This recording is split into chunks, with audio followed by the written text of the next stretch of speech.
It is interesting that this now comes with tempo. Whether it is usefully interesting. So this we drop back. We have eyes. Can't advance because we take.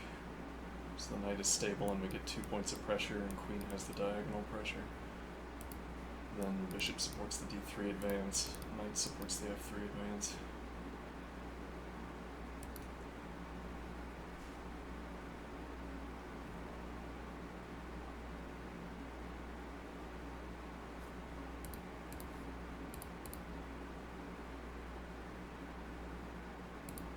So we vacated d1, we get support for e3, which is under pressure.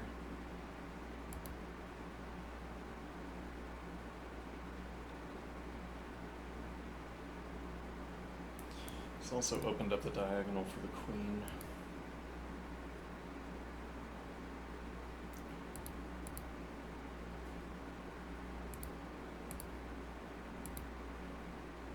And then we'd have to play c3 first, but we can't.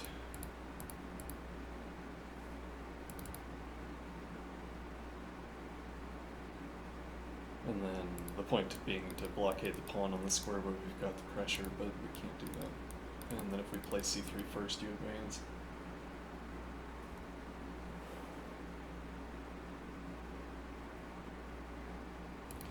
We have the follow-up of knight to b2.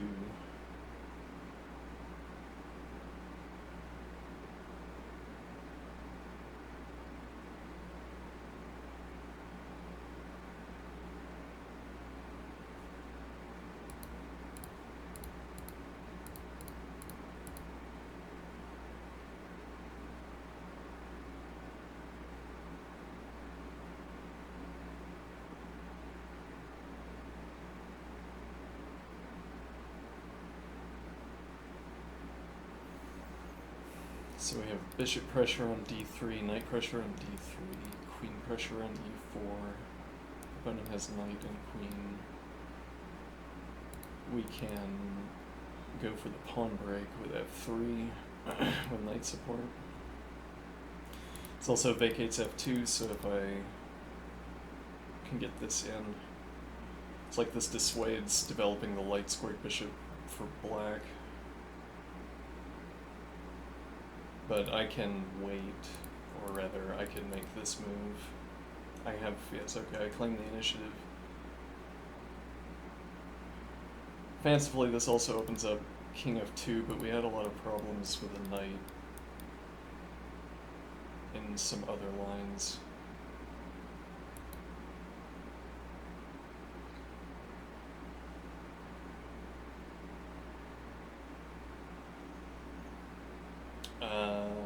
We are threatening to take, so you don't have tempo, rather you don't have time to play. You could try to buy that time, because I can't increase the pressure. And now if takes.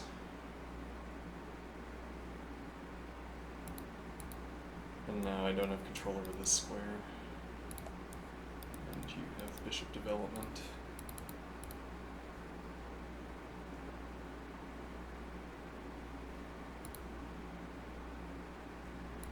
Yeah, so actually we don't get to wait. Because the takeaway here is that our next play against these two squares is to pressure through f2. But that means that black can develop with tempo, or answer the question of the light squared bishop with tempo.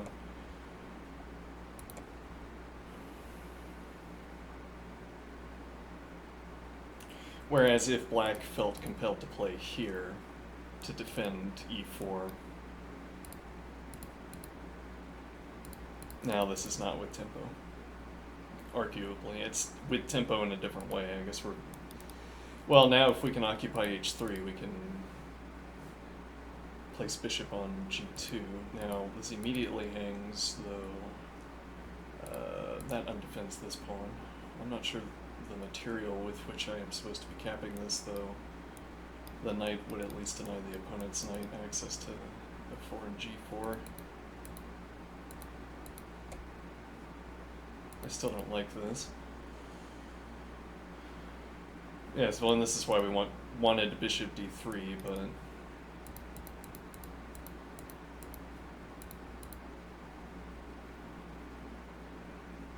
if you don't go for the development immediately, for instance, you're playing bishop d3.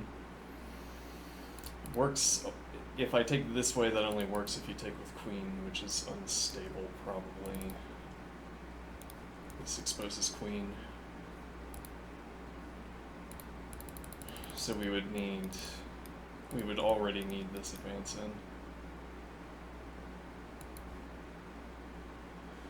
It's proving difficult to develop the dark squared bishop in all of this. You can't advance yet. If I play b3,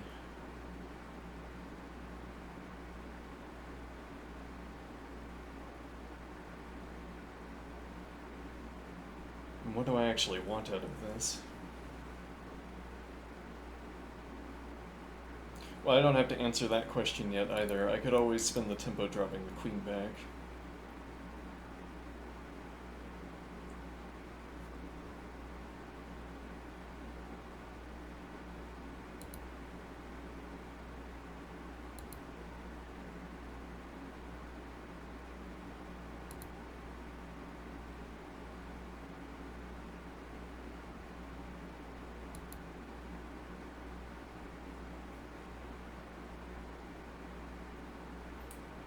Which in that case opens up an f advance, whether f3 or f4.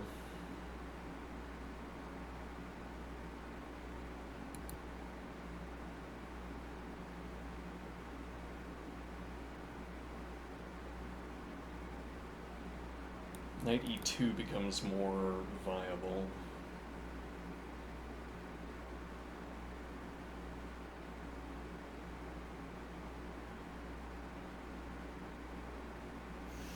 Well, in part because we're going to be, well, we have the option of playing bishop e2, though we're not committed to it yet. So the idea would be that I could play knight e2 as the next developing move. Now black has to make a decision about developing moves.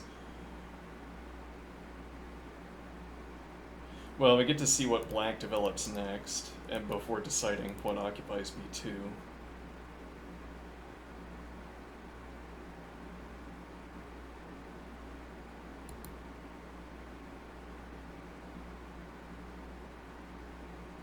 I wonder how that would play out, though.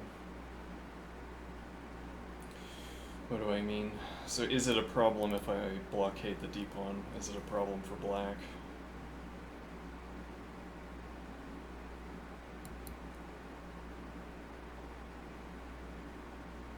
Well, and the point is that, I guess the point here, the strange point, is that we're threatening to blockade.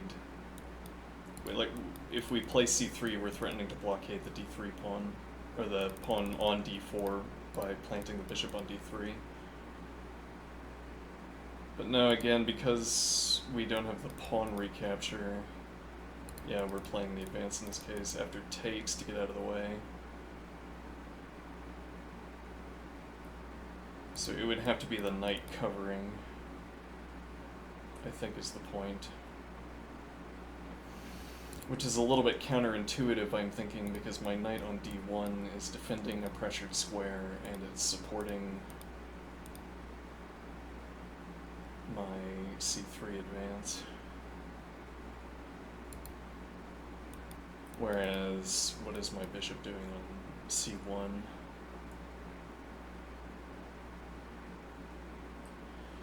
Well, it's the replacement pawn if black decides to take, is a point here. Go wild.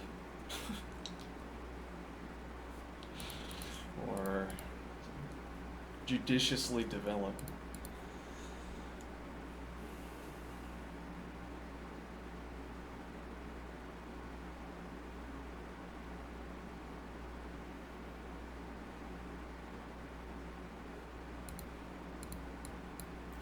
If we go for the knight b2 play, again, the point is that now if we advance, you don't have the counter advance, but also,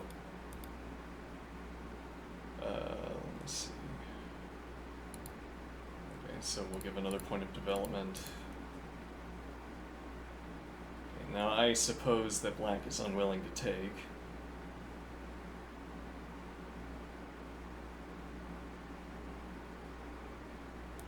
Hopefully this option for black does not prove awkward. Counter advance is unavailable. We could give to black back here defense of f5.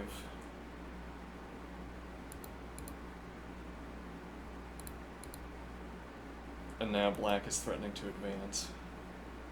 And we still don't have the blockade because it's the bishop specifically that's supporting this. Well, no, actually, well, yeah, because it isn't the heavy piece behind the pawn that's supporting this. It's, well, really, it's anything else. I mean, it's either a heavy piece behind the pawn or it's something that has non-horizontal view because it's either a knight or a bishop.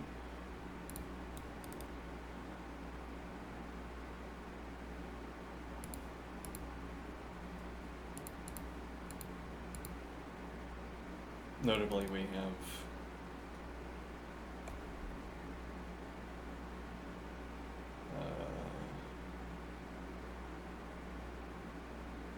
control over f5, so bishop challenge on our bishop, bishop takes, pawn takes, queen takes, with drop back.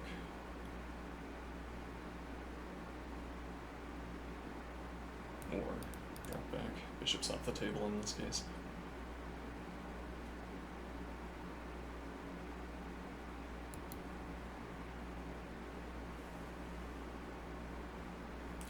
Now, no knight pressure against the bishop, so no piece trade offer. And if takes, we've already asserted we think this is bad for black. Which we could be wrong, but if we're not wrong, then we've obtained what we call success. If obtaining success was good, then this was good. If it was not good to obtain success with this idea, if I was going with the wind,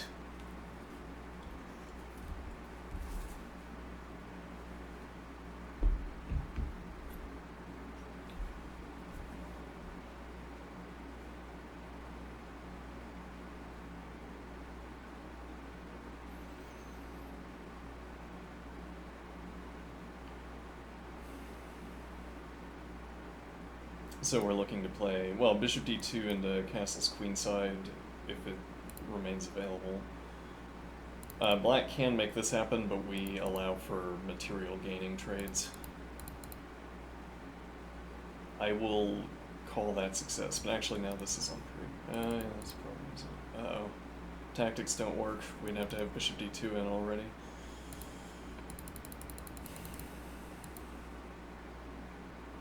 Which we can't have had, notably, because the pawn was still on d2. So we couldn't prepare this further by playing bishop d2.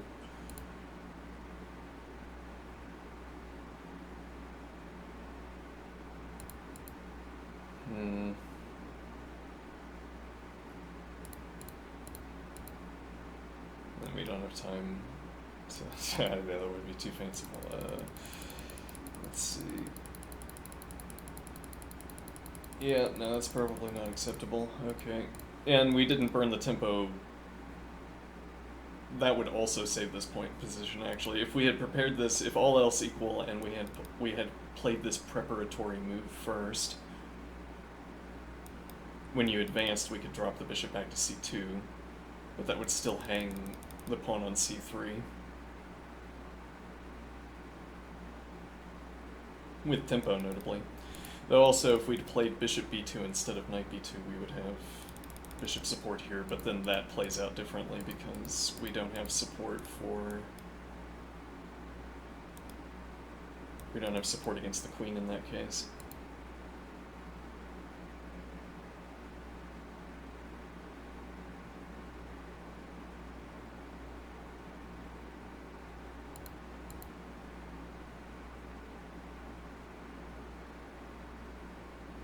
And well, it seems nice to have lined up 5 consecutive points of pressure for the dark squared bishop. It's just that now I cede the initiative. I mean, so long as I'm forcing something like this, black has to find it. It's like black has to keep finding a move that answers what I've just introduced. I mean, that's what it means to have initiative. The opponent keeps having to find a move that preempts whatever I'm doing. Like, if black wants to insist that I can't make this pawn advance, black has to order development like this, but can't, so... Or claims here, though we've looked at this a lot, inviting my f3 pawn into the game with tempo against your bishop is bad. So it seems.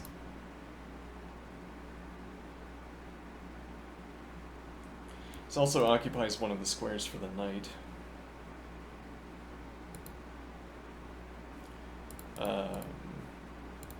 Okay, so you want to be able to apply light-squared bishop pressure to this square, so I'm imagining, so that you can counter-advance. You're denying c3 by threatening the counter-advance.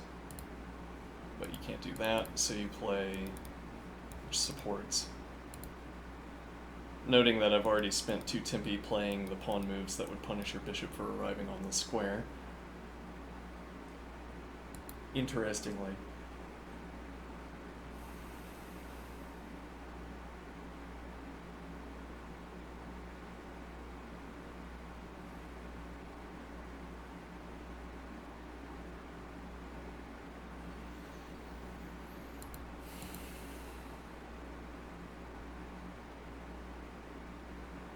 well, and you can't advance immediately for the same reason we noted before.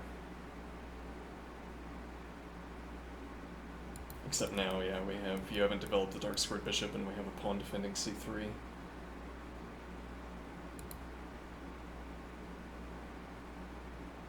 King e2 would provide a point of defense to the bishop as well, but we also have drop back.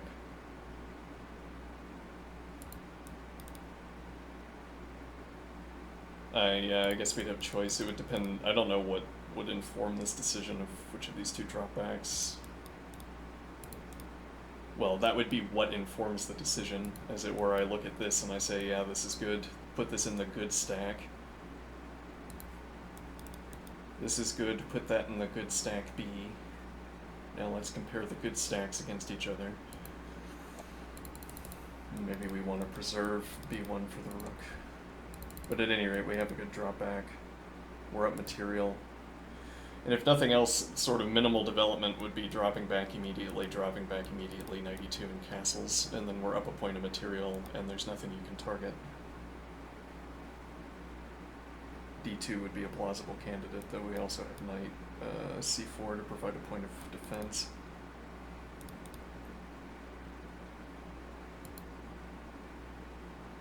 We could also eat the tempo early. If you spend this tempo developing, we advance. Lock the structure, queen defends bishop. Not interrupted by knight development. Changes this question, whether we still like f3, for instance, without the pawn on e3.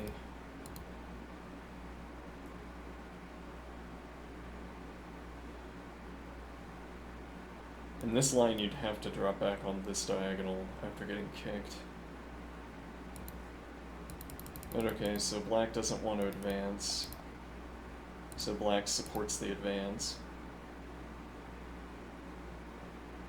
Now there's a point I can kick the bishop, and now here you'd probably claim the tempo against the queen. But now white has had to cede the 2 points of pressure against the pawn. The 2 pawn pressure against the pawn.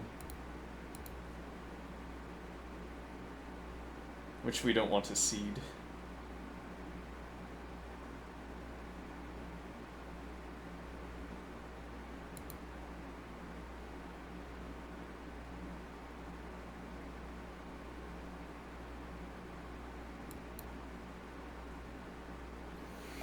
Immediately allows a trade and captures in this direction. Yeah, there's the idea of takes and then drop back, bishop e2, castles queenside, bishop c2, e.g. with a red out, f3 kicking the knight. There's no light squared bishop that denies knight h3, so we have the drop back to f2 if nothing else, thence to e4.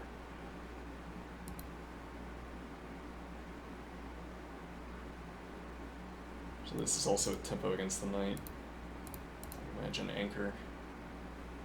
Though black could try to go for an asymmetry and say this is... I have the classic fianchettoed structure, which is a known quantity. And then we play on the queen side.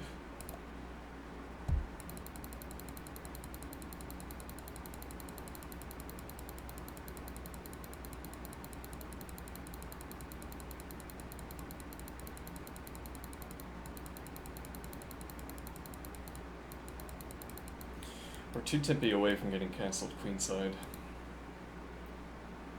Interestingly.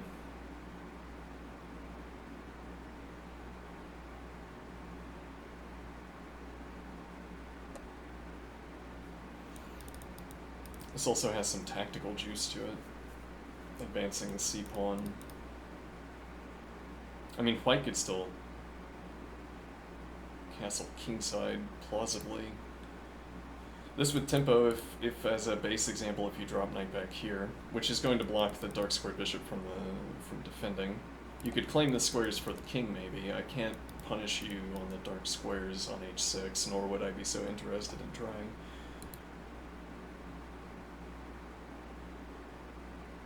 So maybe bishop comes out on this diagonal and black castles. Alternatively, knight h6, with bishop going to g7, defending the knight. This is, I'm blockading my own pawn. I've effectively committed to one of these 2 squares. Though we haven't thought much about bishop a3 has some interest, because if I bishop a3, and if you don't immediately kick the bishop, I castle queenside, and then afterward, if queen a5, king b2, defending the bishop and retaining the bishop pressure.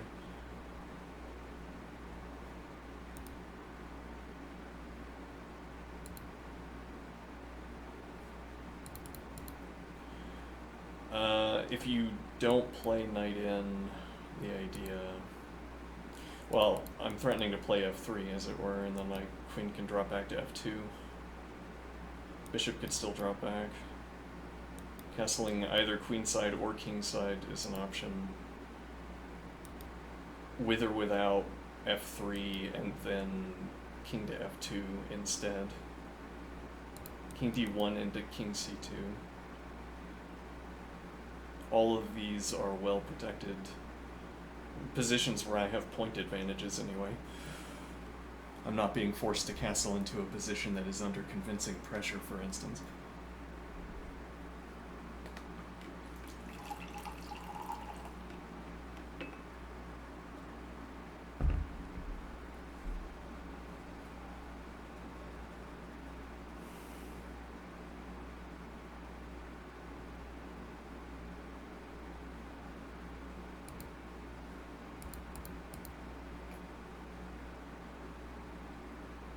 But, yeah.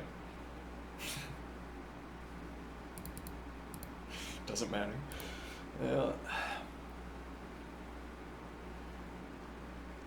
Yeah, now it takes, well, actually it takes, bishop takes.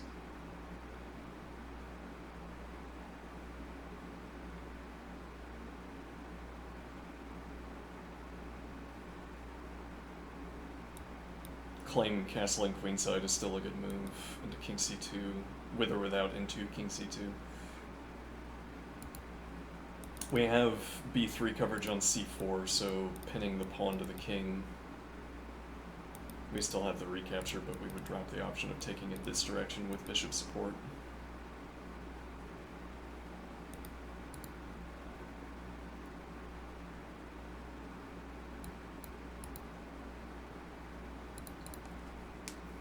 This would have to come with tempo, but yeah, we don't cover c2 either. So supposing you can't defend this, which is nearly the case. Well, undefended, though you've blocked your own blocked your own queen. Well, but now we're offering a trade and we haven't gone up material. Okay, if you play something like this, actually that could matter, but then takes with tempo as well. And actually, no, you've lost a tactic because we can advance. You can't claim tempo without the knight support against my queen.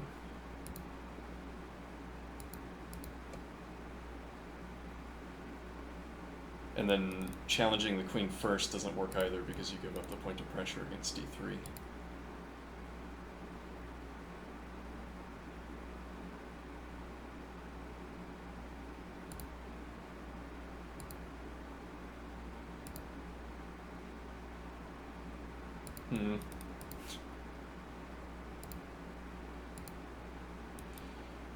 I will collect forthwith without having made a trade.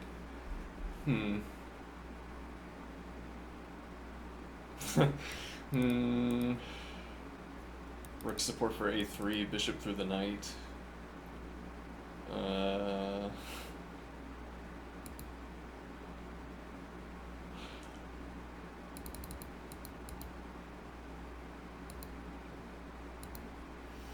Can I prepare this move further?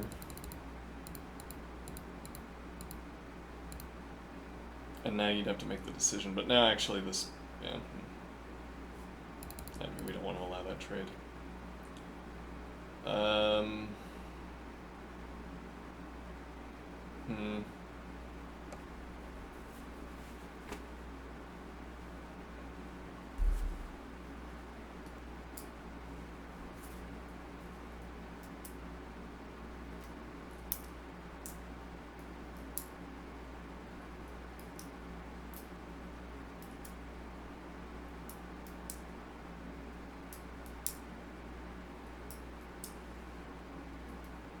If only we'd prepared all of this with a3, then there wouldn't be this knight move.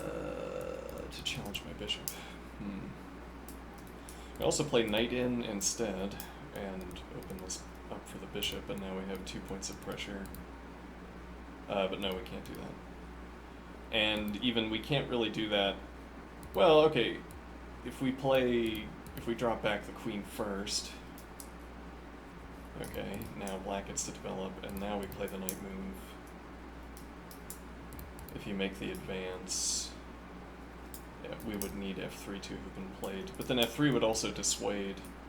Like, we'd get to stick our knight on d3, so f3, if you spend a tempo castling instead of developing against this position, then we have knight in. Also blocks the diagonal.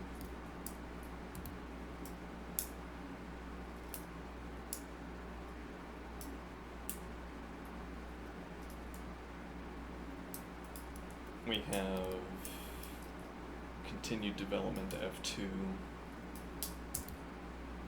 Currently you can't advance. If you play rook over, we can play knight f2 immediately to deny access to the e advance.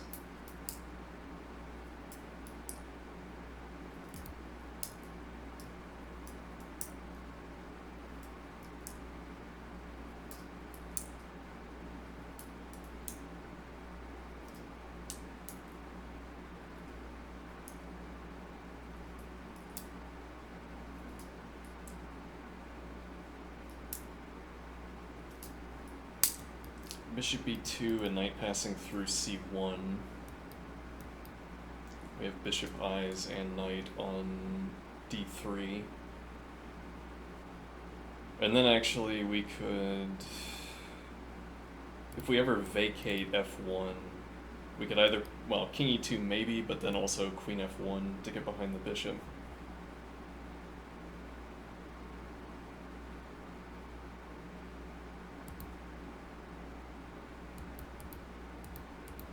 So I don't like this dark squared bishop fianchetto so much, I think.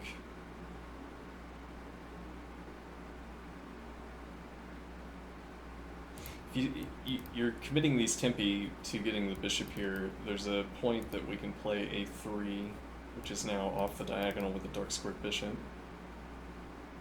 And then we can proceed with our initiative claiming plan.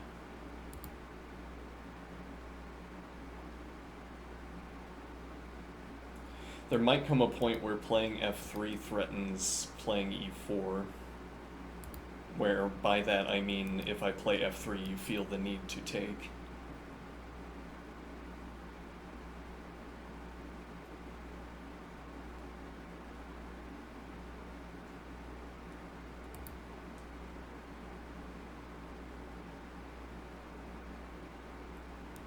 Then I'm blockading the pawn that's in front of your bishop, so your bishop is not participating over here, where the my putative initiative is located with this advance. Maybe both of these advances. We'd have locked up the pawn structure over here. Well, at least we'd have locked this pawn in front of the bishop.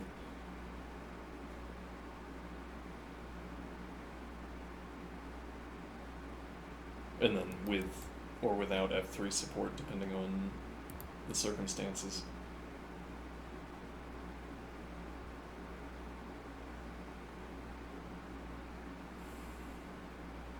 I mean, for that matter, I could play this arguably.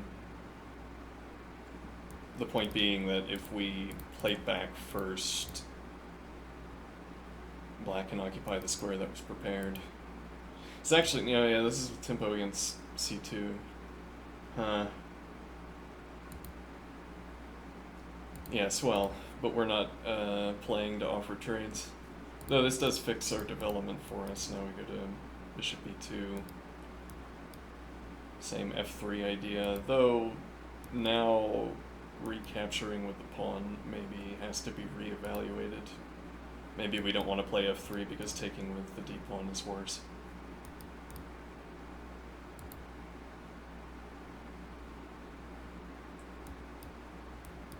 Castle queenside, follow through with king b1 and knight c1 as the extreme tactical fallback option.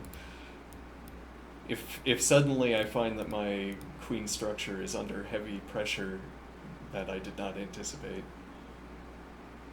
castling queenside, one tempo for king b1 and then knight c1 with 2 points of knight support for the light squares. King defends these 2 squares, bishop controls the dark squared complex. Knight can contribute 2 plausibly relevant points of pressure with knight e2. This might be relevant to pressure against my king as well. Queen eyeing the diagonal is not countered by a light squared bishop, and this pressure is making it more difficult to advance on the queen side. Making it slower to advance on the queen side because you have fewer options for how you're going to do it.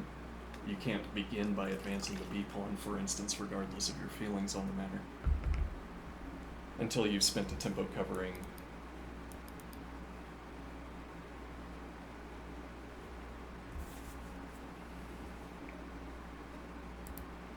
Okay, which is not to say that we want to castle queenside. We could still castle kingside, and this developing move for the knight, knight e2, which immediately prepares castling kingside, seems imminently plausible, providing support for... Yeah, though a lot of this is...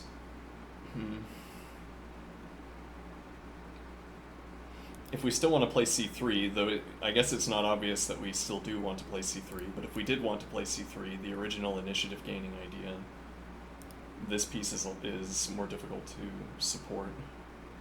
Especially if we play knight e2, we don't have queen f1, we don't have king e2.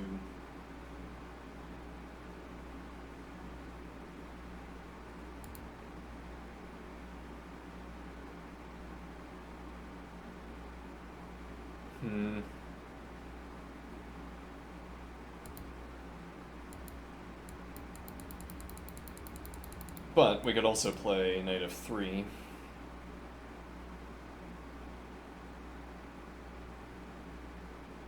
And go for something completely different.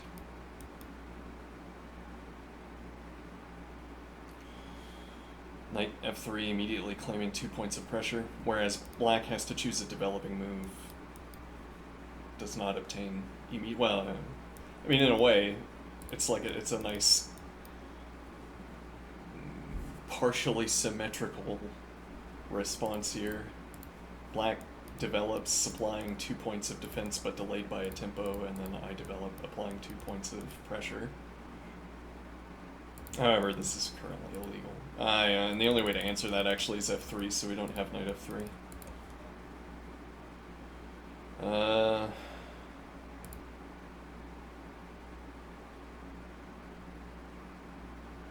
think we could try to cash this in immediately. The observation that queen and knight pressure. And then we have the advance. Bishop defends e3.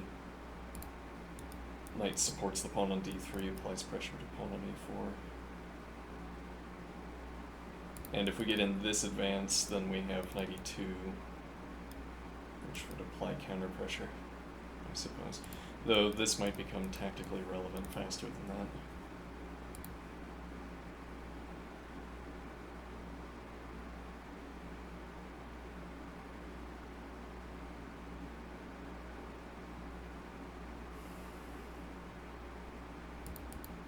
I'm not fond of the f4 move. I feel like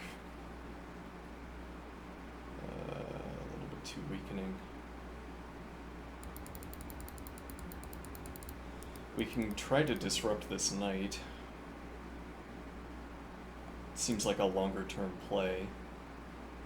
I don't have to commit to f3. If for instance I play knight h3 immediately. Well, claim that is committing to f3.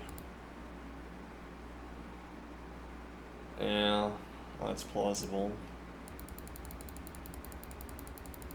No, yeah, right again.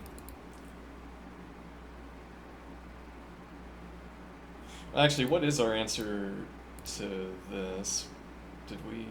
Maybe we need to have an answer to this for any of this discussion to be relevant. Yes, and probably not going back to b2.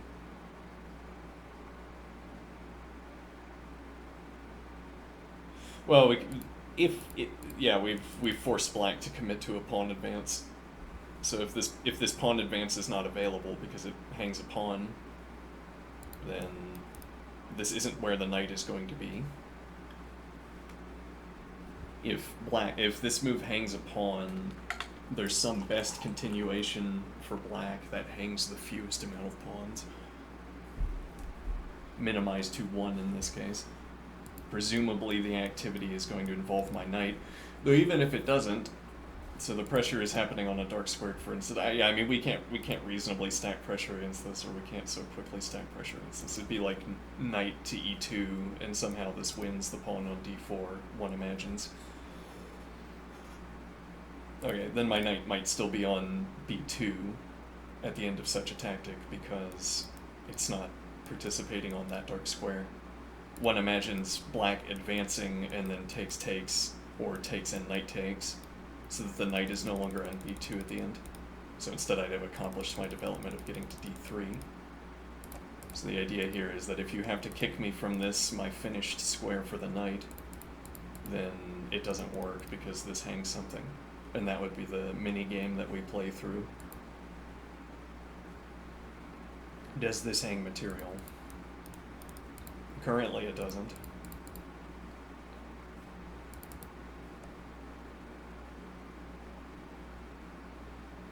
And applying e2 pressure is not adequate.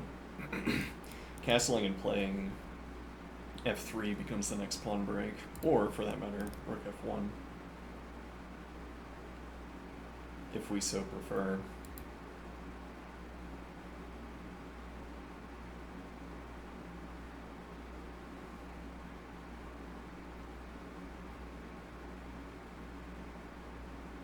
You cannot do this because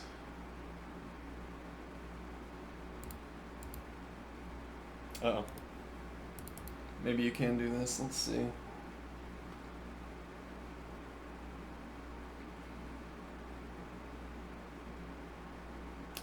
Yeah, and if this sticks, you get a tactical jolt. And so it does. And actually, even if I could take here, you'd still have knight c2. So I can't take. Hang c2. Though hang z4 with winning pressure.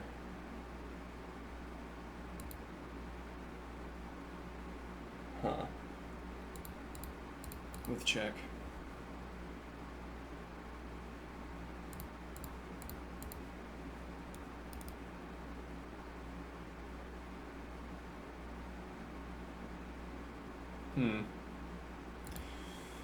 It's a lot of material off the board to gain one pawn.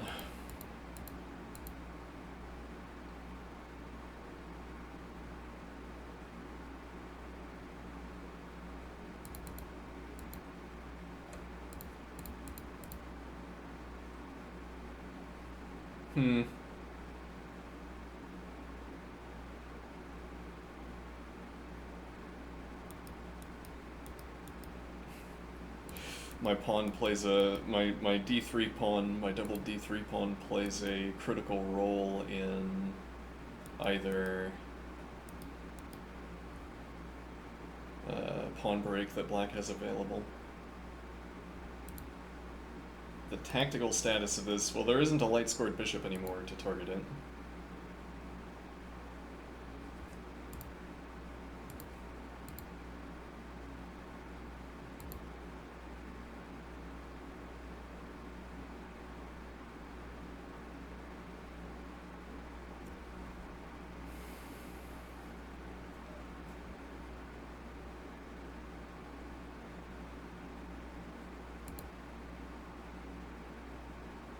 Go for the f4 advance immediately.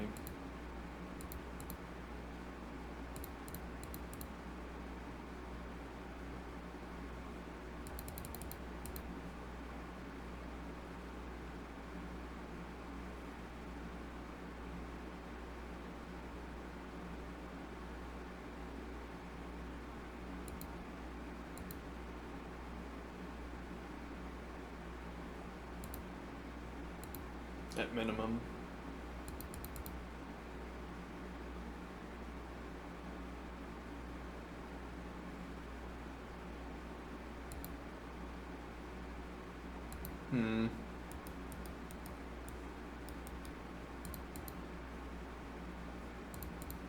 Well, and then at minimum for white, if it's good to get this pawn move in, if that's part of the long-term play, this requires a tempo response, plausibly. If you castle through it instead, or you get it to this side of the board.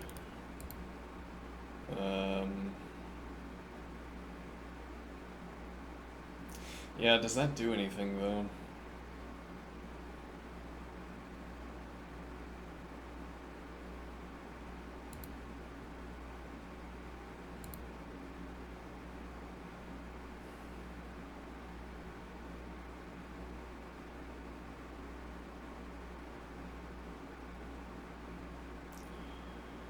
Black can stack pressure against this, though now if you've castled into this attack, h4 to defend this pawn is also rook activation.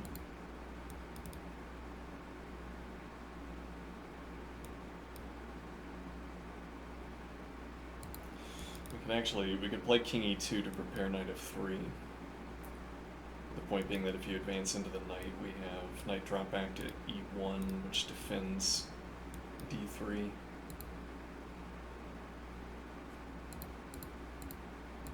Whereas now, we're relying on this being fine for white, which it might be, but then maybe more to the point we're forcing the resolution of the pawn structure before we've claimed as much advantage as we want to claim.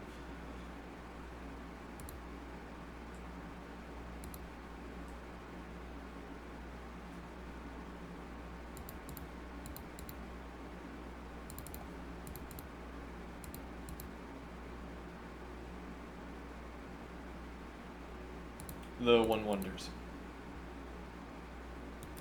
But no. First pawn, inconveniently the only, or rather really the only inconvenient pawn here, the first one. Or I can advance, or try to advance any of the others to expose the bishop to the tip, or to one of the pawns.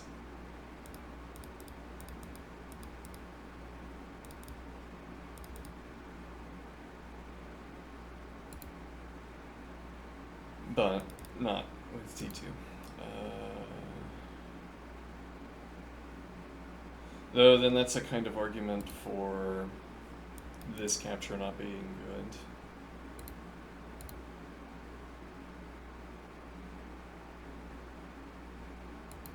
I mean, rather that black shouldn't want to perform this capture, which is maybe the default mode of speaking we should have. If I say this is bad, I mean the person who's playing it would be doing poorly by playing it,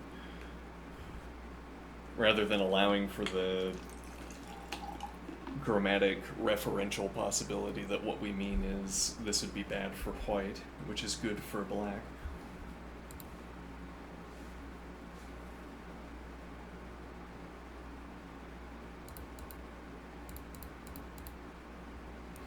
We retain the g-pawn, but now black gets rook activity on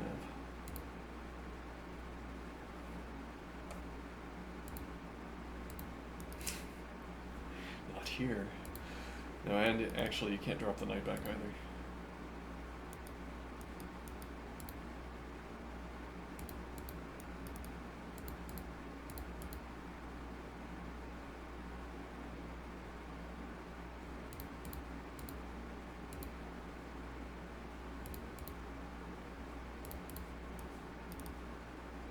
Well defended.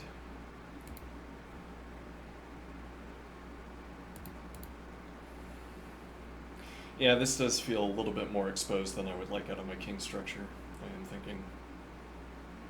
Notwithstanding my general willingness to construct a king structure. Yeah, I mean, we could form up around the king. The question is, do we gain anything through all of this? We have a pin on this knight, and this is on pre, and actually the advance... Well, we could still cap with the pawn, but...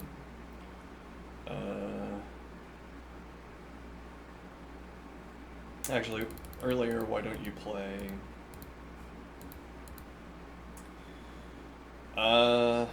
Interesting. Well, we can develop, but now if you initiate here, we don't have the drop back. So we would instead have to develop to h3, if anything.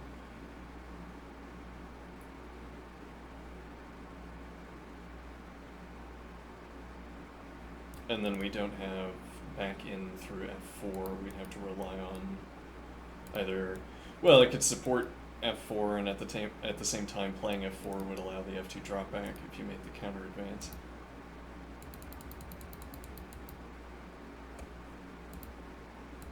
Get out of the way of the rook.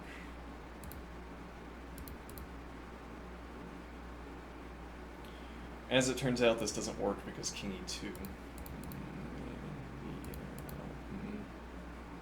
Unfortunate.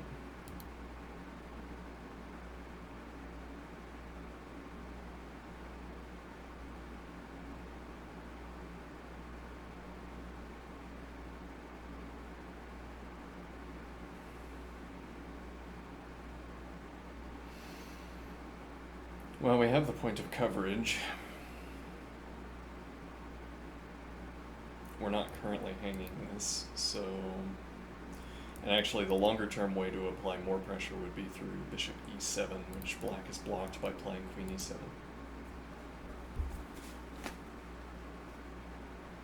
That's a broader complaint as well, with knight lacking e7. Though the point is to keep pressure on dark squares, so we want to we're thinking get off the back rank so that I can get doubled against, and maybe try to put the queen in the middle, or lift off of the back rank. Though if it's lift off the back rank, then it matters less, I'm thinking. No, actually, then you have to play here. Interestingly, if you want to play rook f8 to f7 and then queen f8, it would have to be queen e7. No, you could do... Well... Okay, there are a few constraints that have to be met here. This move also allows the drop back to f8, but we don't keep eyes on the pawn. And we don't have pressure in this direction, which was the argument that we were going to adopt for choosing this square instead. Well, and then that's when we were thinking we'd have to spend one tempo getting to the back rank and then play queen f8, as you would here, but if you instead choose... Yeah, but now with the cost that this occupies a knight square and occupies a bishop square as well, bishop avenue.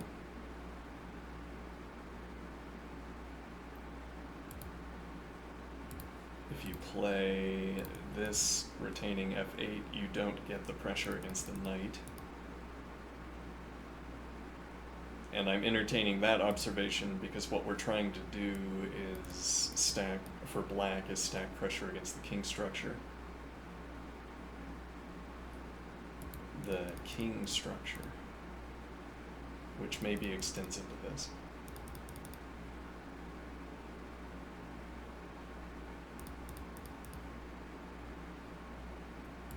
Now, the queen can participate against the queen structure along this diagonal by pressuring the pawn. Can participate against the king structure by pressuring the knight.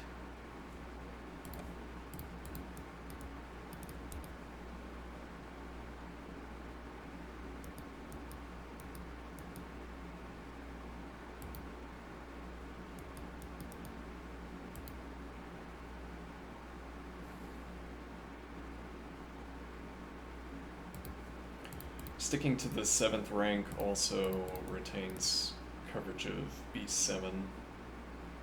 And then here on d7 we cover both knight and pawn, so we allow either the b advance or the knight move. Or both. No, actually, the rook is undefended on a8, but...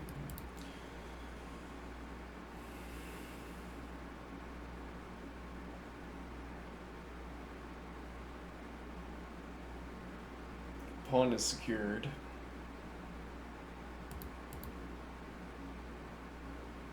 You haven't pinned.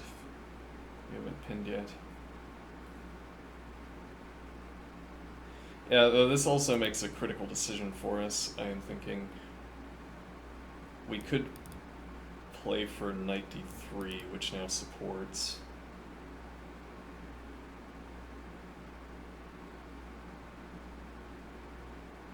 Also benefits from the f advance. We get a tempo closer to getting a knight on f2 to follow up the f4 advance.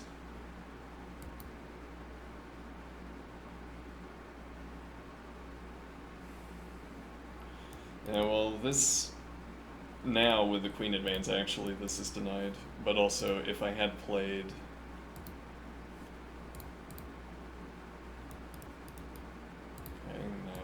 So you don't have b4, but now queen d7 effectively comes with tempo against the knight. Because I don't have a follow-up square for the knight. I have to make one.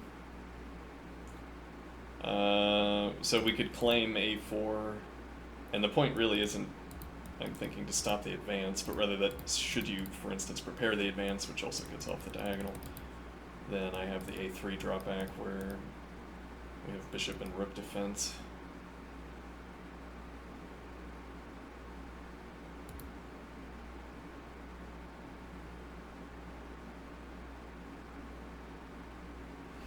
Which ends up being a sketch of how the queen pressure down the diagonal slows down queenside activity.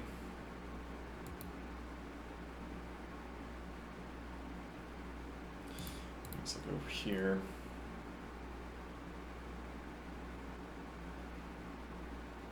Awkward to defend, perhaps.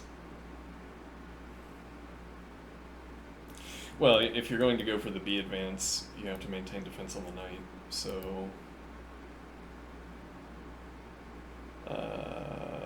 whatever, your queen defending this, yeah, so you'd want maybe this, though.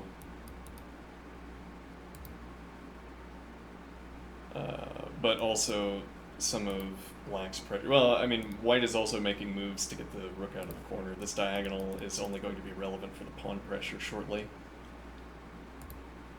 takes, it's possible that I take with F. If I take with D, let me think here.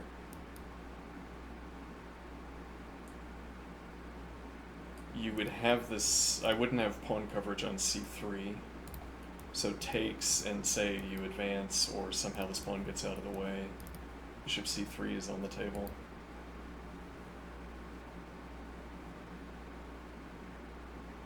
I mean, we can claim the tempo kicking the rook, because, no.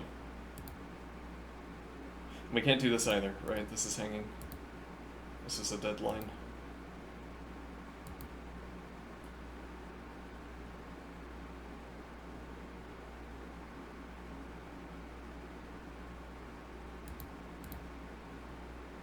You don't cover the e4 advance, interestingly.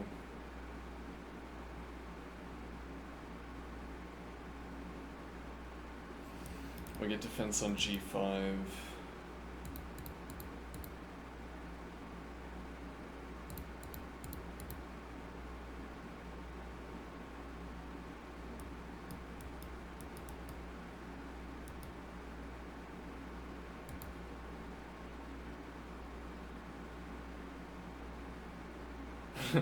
We can develop the rook with rook b1.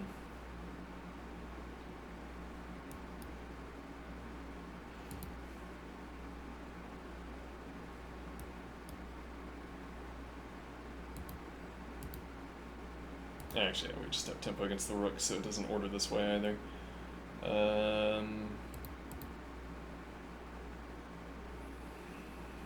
Yeah, we don't have the knight defense that we would want here.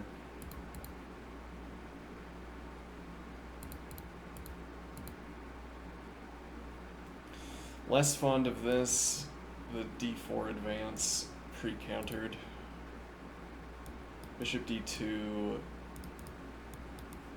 rook pressure against c5. And I'm highlighting these two squares because these pawns advancing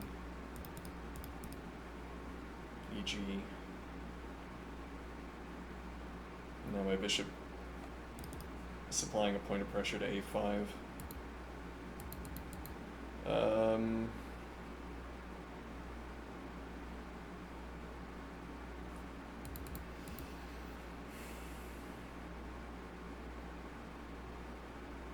You can take with rook first, so we can't play knight d3 here. Well, we could give the point of material back.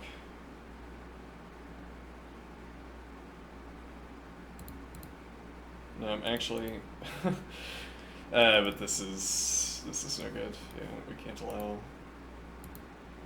nor for that matter do we want to allow the capture, but that currently doesn't work because knight takes would block the bishop, so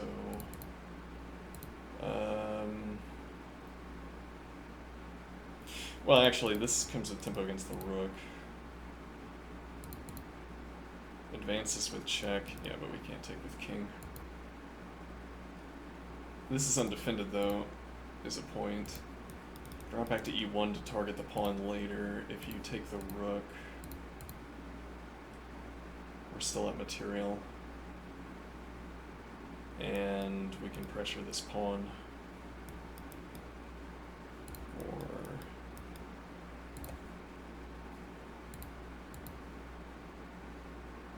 actually that is kind of a problem. Well, no, because you don't have a tempo gaining move here. Oh, huh. Yeah, otherwise doesn't work.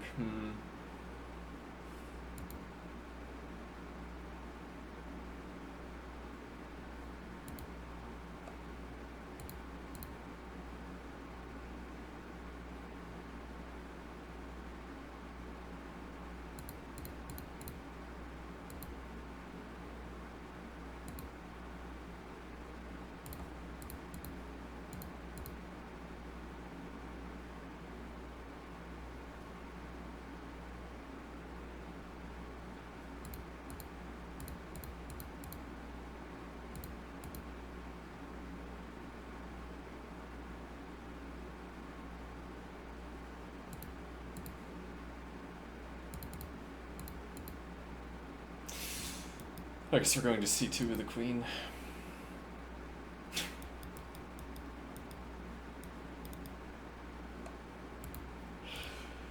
Black's queen on wrong color.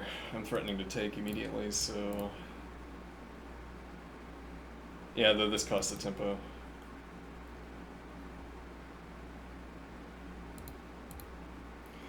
You have to keep eyes on the queen. You can't on the rook rather. You can't flip colors because the hold on. Yeah, because we can still play this and then here and we escape with check and then we escape the pressure.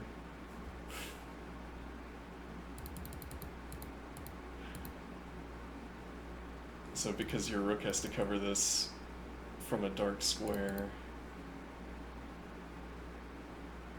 you can't provide the additional... Well, you can't punish our king for providing this point of support. You can still play... I'm not sure what you do here. I mean, if you... Yeah, and actually we don't control this square, but now we do.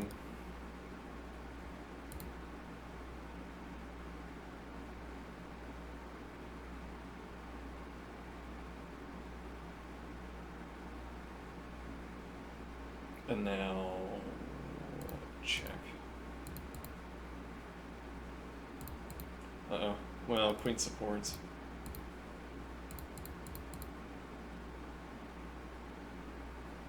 Oh no. Well, I'm still up a point of material. No, well, yeah, okay, because of king takes.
What is the answer to this?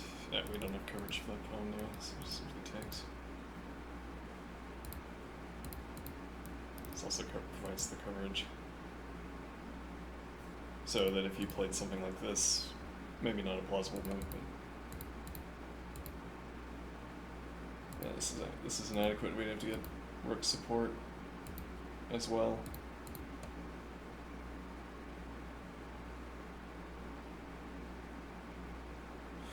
Well, you know, if we want to play rook f1 and then knight g1, we're a move faster on that operation.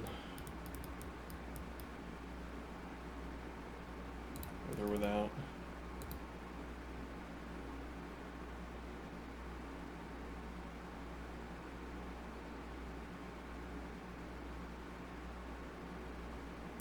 Knight drops back to get 2 relevant points of coverage, but only if we get the rook off the diagonal, probably.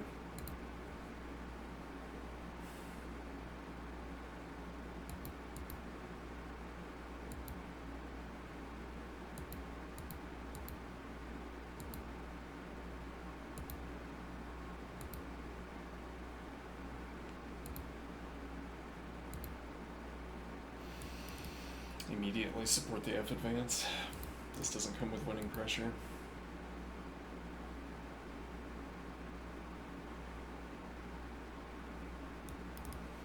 Supplies a point of pressure here as well.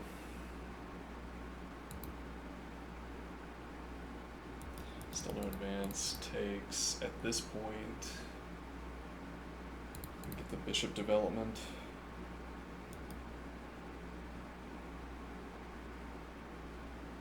Yeah, well. It's still difficult to get that. we want to make good on the queen pressure, but we'd still need bishop d2, which would block vision, so we'd have to have a tactic, which we don't have, for several reasons.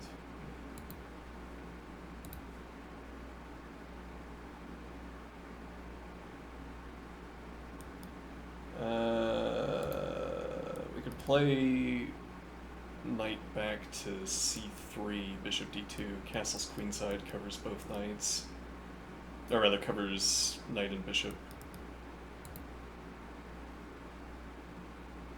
Currently, this is our only support for the d-pawn as well. d3 against the queen. Whereas, when our king was on e2, we had an additional point of defense the whole time.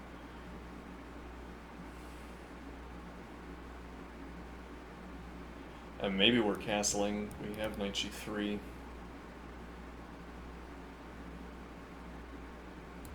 Like in the event of here, and suppose I feel obliged to take, knight drops back, knight g3. In a case where we're not immediately making the trade, we get knight in the midst of the position, slowing down advances against the king structure. We still have the option of playing king e2. I think this isn't, well, yeah, it depends on... King e2 has the option of, or we have the option of king e2 in the event of knight g3, which is probably only in the event of knight vacating the square.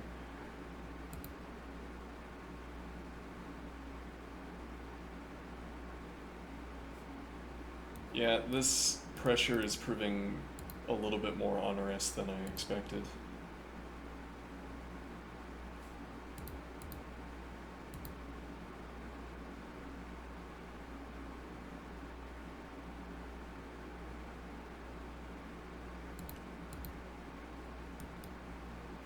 Yeah, though we can play that first.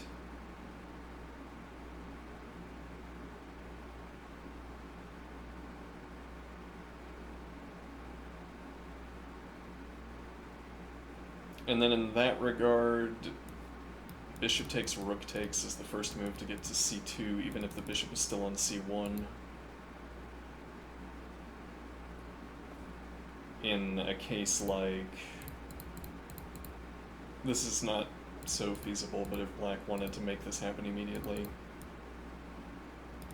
Yeah, well, that would depend on whether black has pawn pressure against the square, but here, yeah, bishop supports rook on the open file, but also we have c2 targeting c5. f3, and we get queen defense for the rook as well, though that depends on the bishop getting out of the way, or we have both bishop and queen support.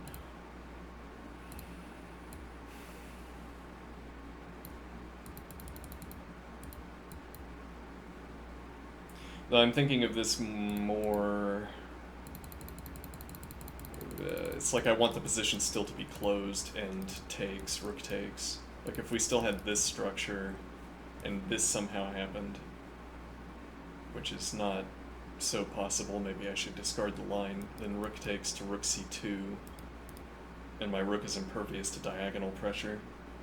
Notably, it is not impervious to knight pressure. We'd have to play a3 or get the bishop on a3 before... No, also there's no light squared bishop, so having this shell of pawns around the rook that's on c2... Well, and that would be relevant if... most relevant, if I play queen f1, which is unpleasant. Now I can play knight d1.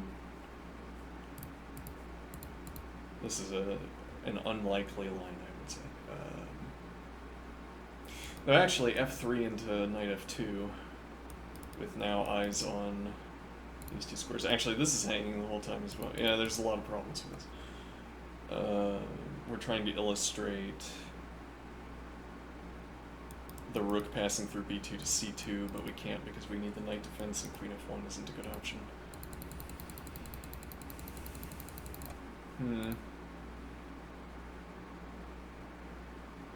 So rook b1 doesn't seem so much the start of a routing. It's a good... Well, yeah, again, if you make the capture happen, then we can pass through to c2, but then... I mean, we would normally want to make the claim that c2 is good, or c2 for the rook has this advantage that you don't have knight on d4, you don't have diagonal pressure, which would be relevant in this case only by the queen, which is off color, notably. Like if the rook is here and black is trying to apply light square diagonal pressure, the fact that the queen is off color effectively guarantees that whatever operation black has to undertake to unseat this rook would require more than one tempo. The only way that's not the case is if d3 is available, where a one tempo operation can deliver diagonal pressure.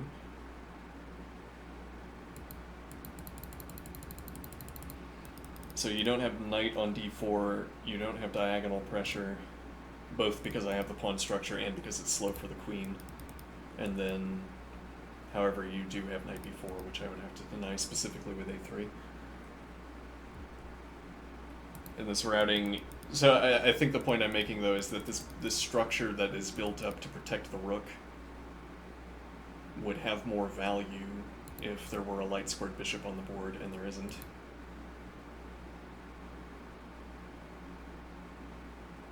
Like, this knight would be better if there was a light squared bishop on the board, for instance. Because both of these points would be critical, whereas black never considers making this advance.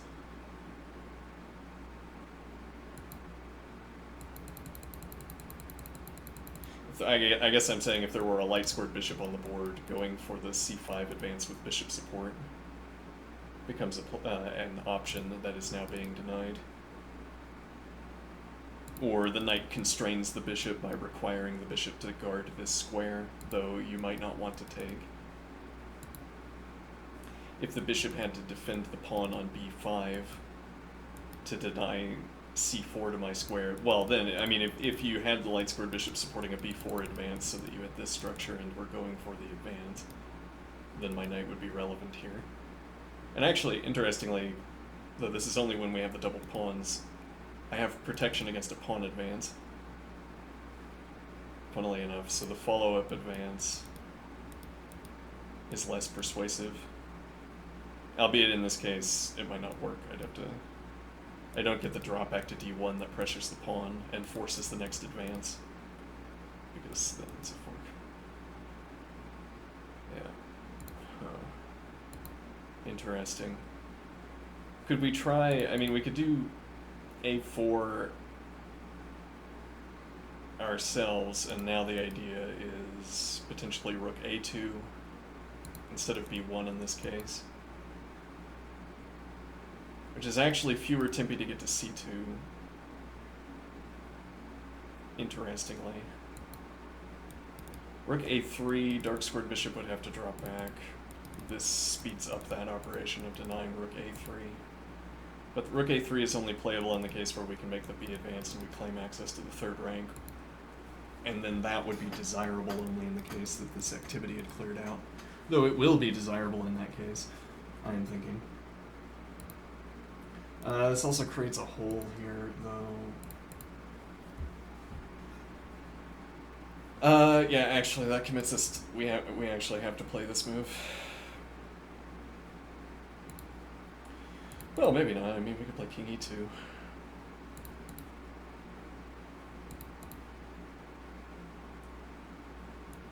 Knight d1 with tempo against the knight.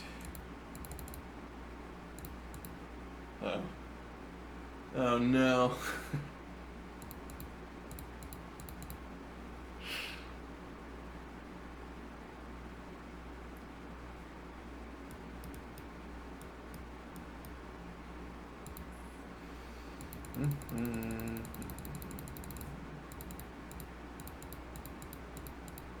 Well, actually, we still have rook a2, even if we only play a3, and now the pawn advance we've made over here is supported by the bishop. Nicely. Might not work, though. Maybe we can claim black is unwilling to take here, though that's also beside the point of making this move. Yeah, we don't have coverage for this, so no, that's not convincing.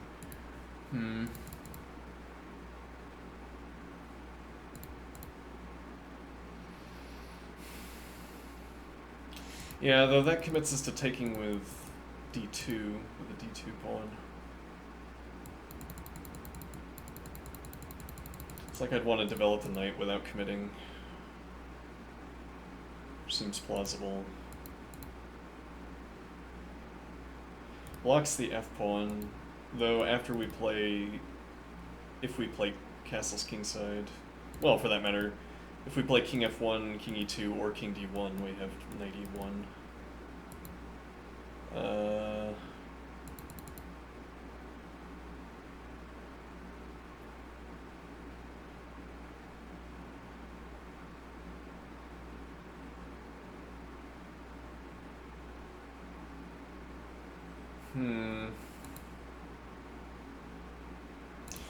Spend a tempo playing this, anchor the pawn, and open up h3 for the knight. But okay, I'm going to take a break. I'll be right back.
C2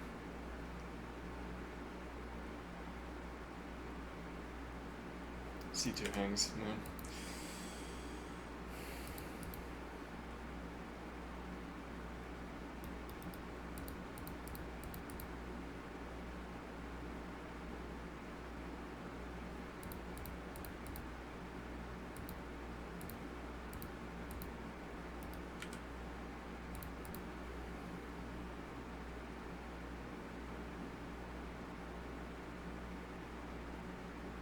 Pinned, you know. Inconvenient.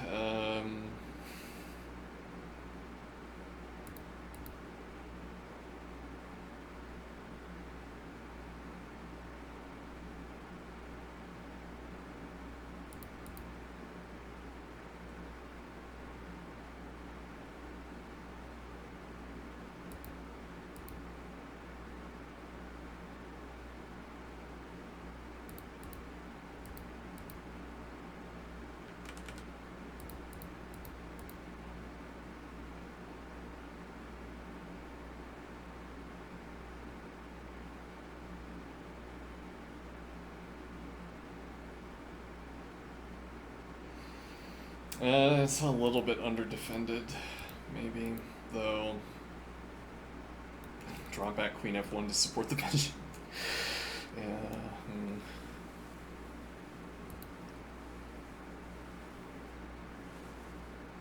Dark squared bishop on b2. This knight is now pinned. I could take it if required. There might be cases where taking the knight wins material against this, or forces your hand with regards, for instance, to an f4 advance.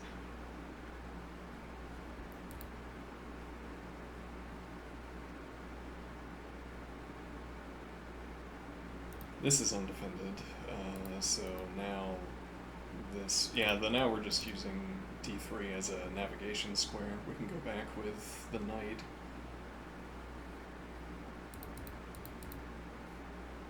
And we're threatening to take with bishop support. Anchors. And here we cash in our rook, I guess. I cash in my rook as well. Well, now my bishop has 3 points of pressure down the diagonal. And the opponent's also has 2.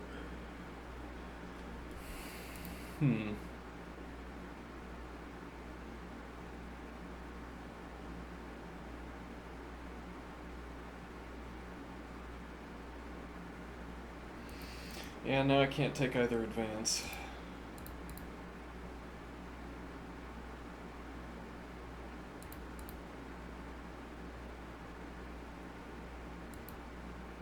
Yeah, can't advance in this advance. I can't, taking doesn't work. Yeah. Defended by bishop, defended by rook, fine by me. Well, now, this advance instead. Bishop pressure down the diagonal. King is probably wrong on d1, and a rook on d1 instead. It's kind of an interesting trade-off where we end up having these problems, but if we'd castled instead, this would be a problem for black instead.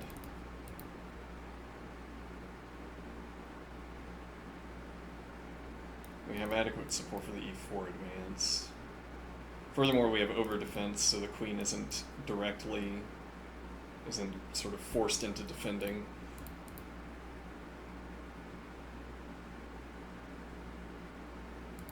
But yeah, no, actually we still can't do this because of the king on d1. So back here when this arrived with tempo against c3. Well, we can advance. What do you mean by we can? Well, arguably.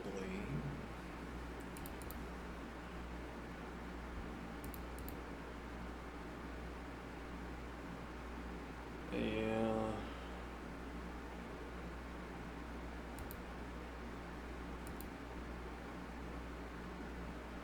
Well, we can change what's relevant in the game by shifting the knight over to f2. Interesting, and the knight on f2 is also going to be pressuring Yeah, and then we also open up bishop e2 followed by castles queenside once we have knight through to f2.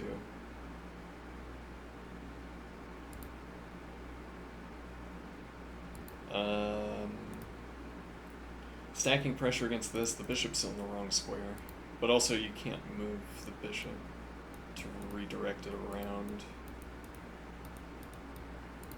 because we would take.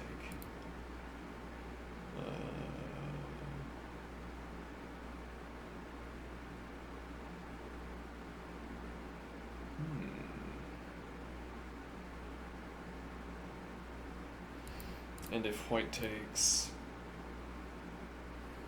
probably. Yeah, though this also allows, and we're not up material. Well, actually, we might be up material.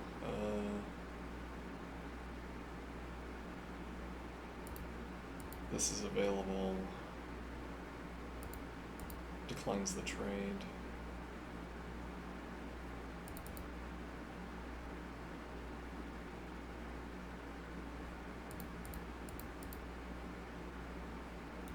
Opens up g2 for the bishop. We'd have to play e4, I suppose. I mean, we could take early and then get castled queenside and then push the e advance, which opens up queen onto whatever piece is here.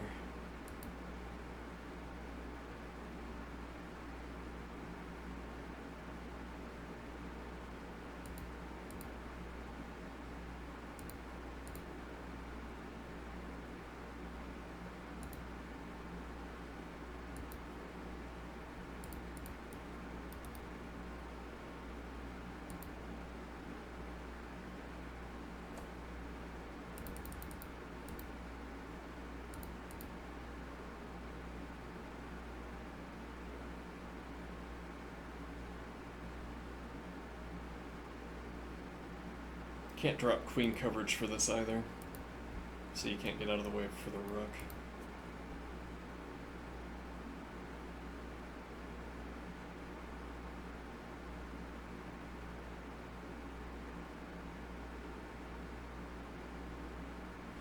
Maybe we should be rushing f2, or rather rushing f3 so that we have access to f2.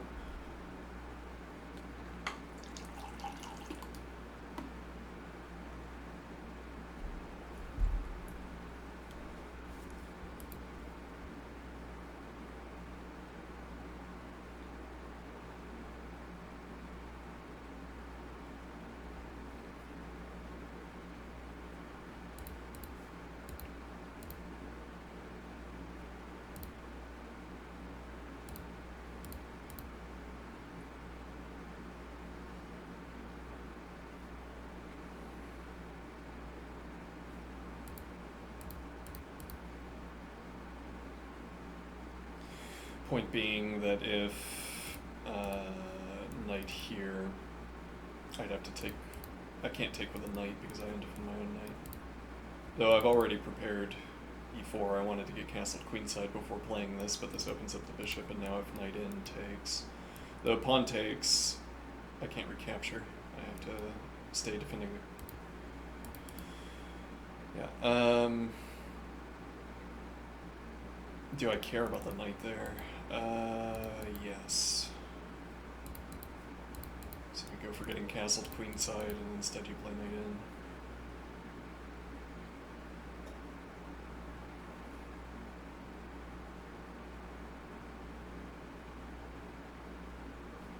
I don't like it.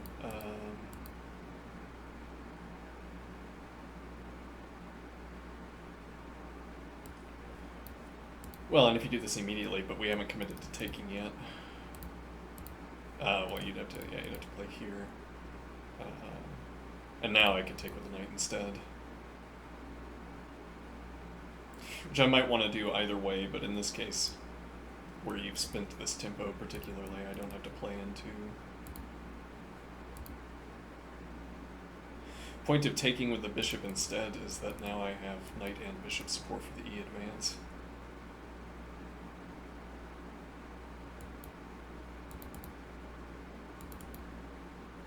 But okay, we might have to burn the tempo playing h3 if we want to insist on Bishop d3.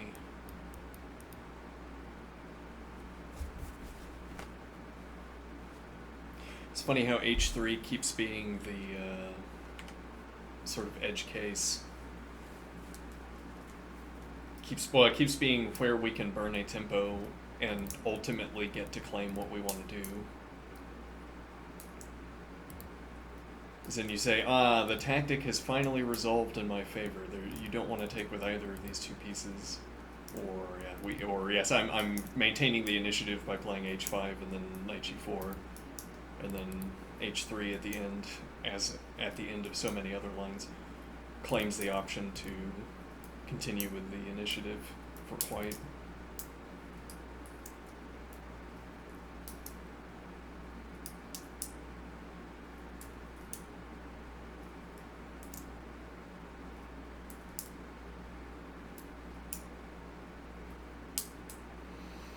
And now, at last...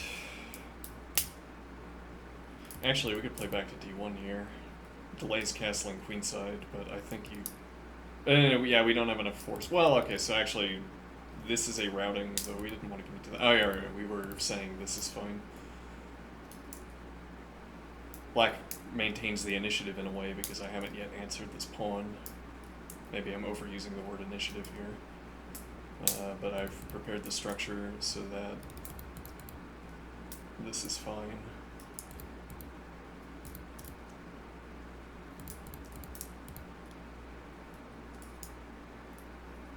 Merely up 2 points of material, though my willingness to castle queenside might have diminished because of the heavy piece pressure that can be applied, and because this is sticking around, maybe more to the point.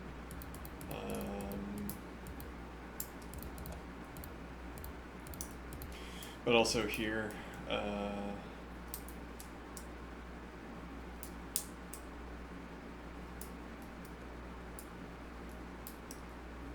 it's being a little bit spooky. We don't have the E advance, we gave up the queen support.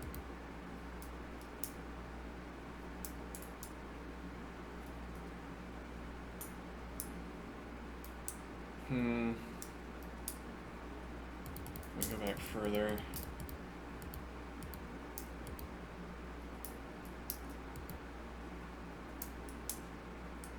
Yeah, so this is, in a way, asking whether we can commit, whether we can get our knight to the preferable f2 square.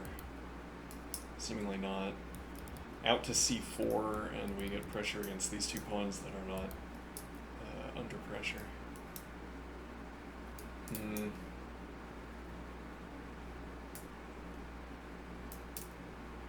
Yes, well, this would be the ideal in a way, but allows a trade, and then here, and now we have to deal with this. Which we might find difficult. Though we have the advantage of here, I could actually just blockade this pawn. And go castle queenside so that the pawn is, I don't know, ineffective.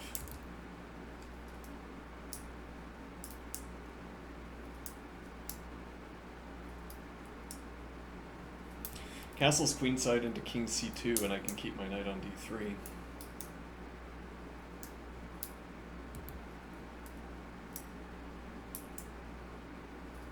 If I had bishop a3 instead of bishop b2 and I retained knight b2, yeah, then we're locking the bishop on a3.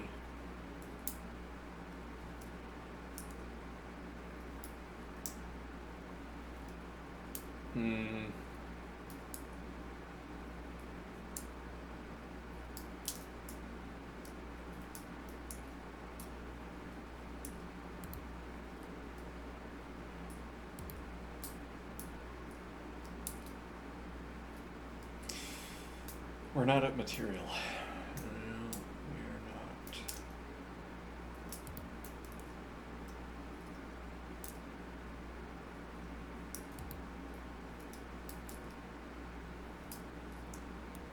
Covered. Nor can it be pressured further. wouldn't be relevant, nor would this be relevant. It's specifically this square because you have a heavy piece, so the diagonal activity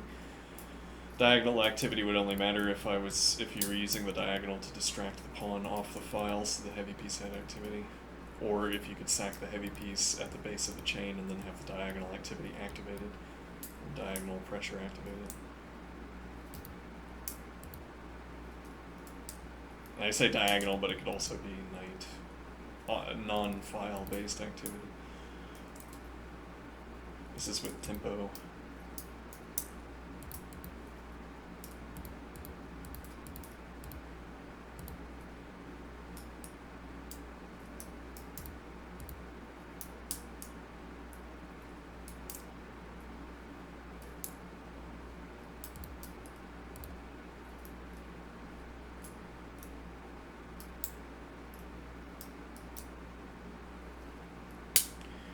The queen is harmless on c2.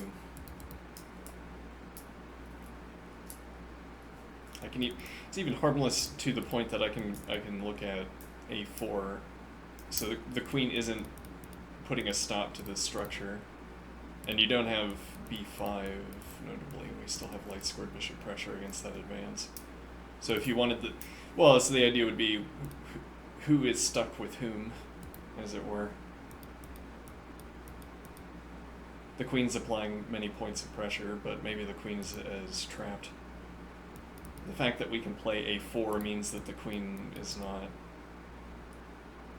halting the dynamism of this structure. It's changing what I can play, maybe. I don't have these two advances, for instance. Though I have either of them. No, I don't have d3 because I hang c3, which comes with tempo against the rook, and then drop back. But I still have this option, and you can't deny it.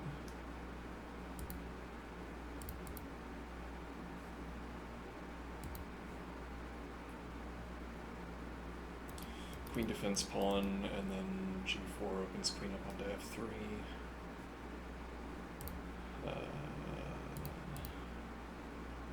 Black's pawn is pinned, but actually now queen takes. Yeah.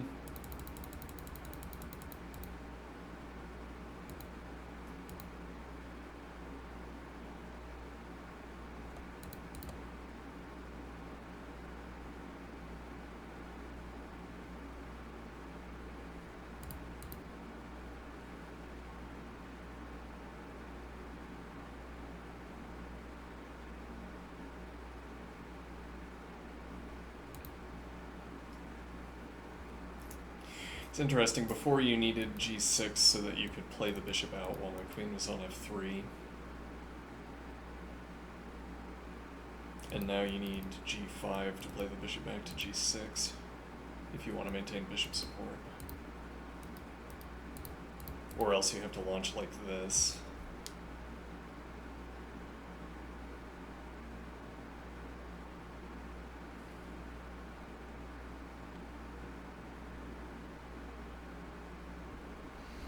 f3 supporting both e4 and g4.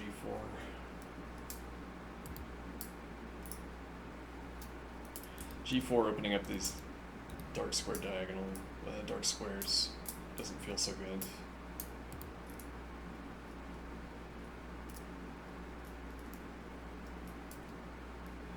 Well, and you're going to have to find a new source of support for this. Even if you play here, I can go for the e4 advance instead.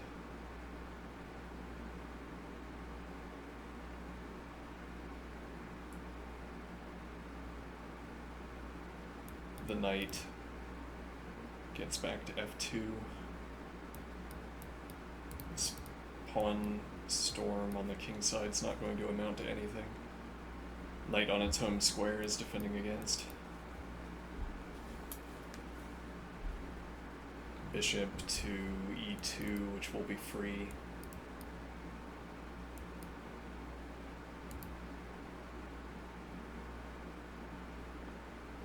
Queen also covers d2, which could matter. Well, I don't know, our knight's going to be on f2. technically after bishop e2 and then castle's queenside, we would defend e2 the entire time, but we only have one point of support, and it's the king.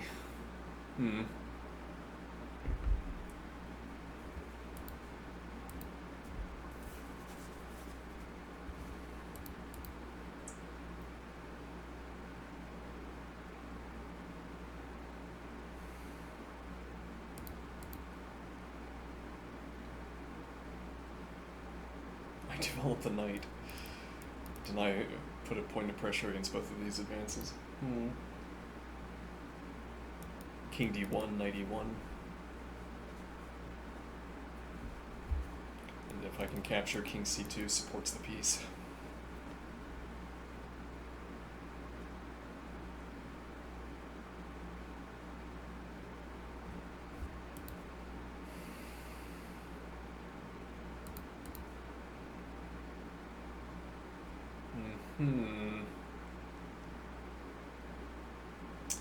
Yeah, we'd have to prepare. We have to prepare knight f3 by playing king d1. And now if you spend a tempo of development... Now knight supports both f3, d3, we have knight support for d3, bishop pressure against d3. Rather, bishop and knight pressure against d3, queen pressure against e4.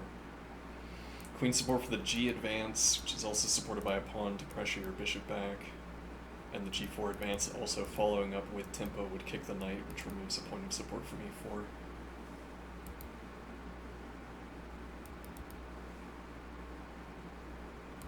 Supposing we can make this advance, though,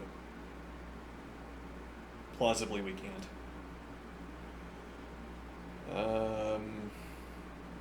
Yes, well, is it winning? Because if it isn't, it's losing. Yeah, let's see. I guess black wants to castle queenside. Well, now this is the pawn that we need to pressure, not d3, though if you don't have enough support, yeah. And taking... Well, the bishop recapture is persuasive. Though this also supports the g4 advance.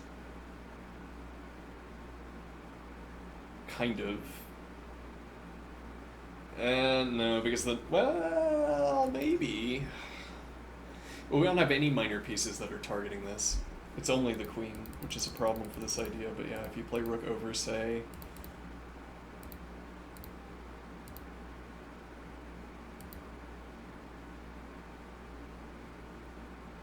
And now you have to drop back. I go for the advance, which is playable. We have rook support.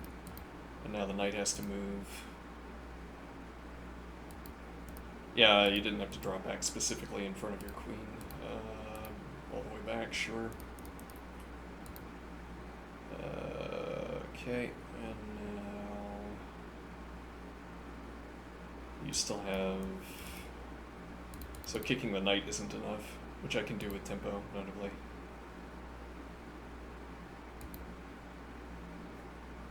Yeah, probably not. And then... Yeah, our pieces don't quite do it.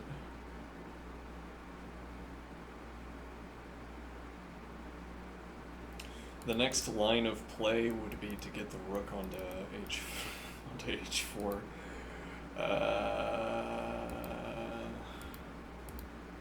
We can replace the queen and have bishop pressure against base of chain.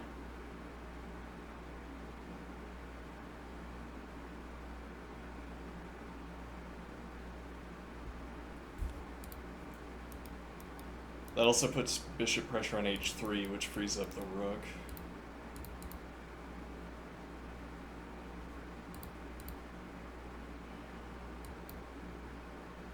Draw.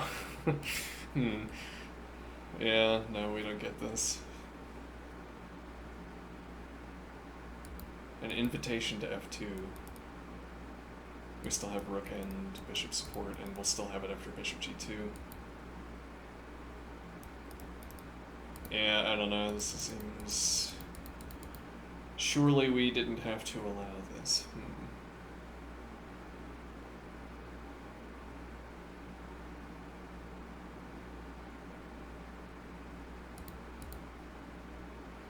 Hmm.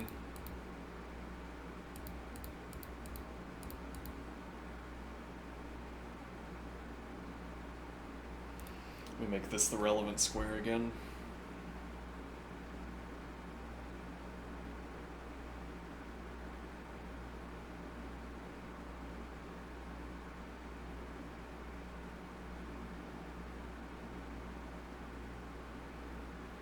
Hmm.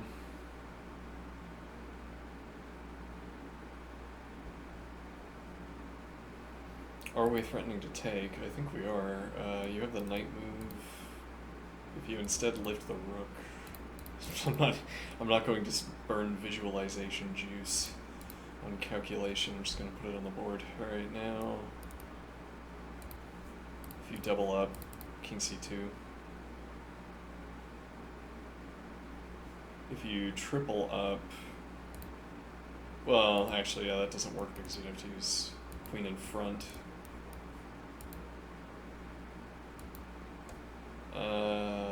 Yeah. Did we have to double here? Let's see. No, you have plenty of room. You can choose this instead. Okay, now take. I guess we're taking theirs so that if black doesn't recapture, we have bishop e2. Do we want that? And you don't have much use for e1, but that's not really. Yeah, I guess that is the question. Because if we wanted to drop back instead, which we might want to do to make the advance now supported by bishop, and dark squared bishop defends e3 through the d3 advance along with queen. We also have, if we drop back, we can play knight through to g2 to get an additional point of support or distract the bishop.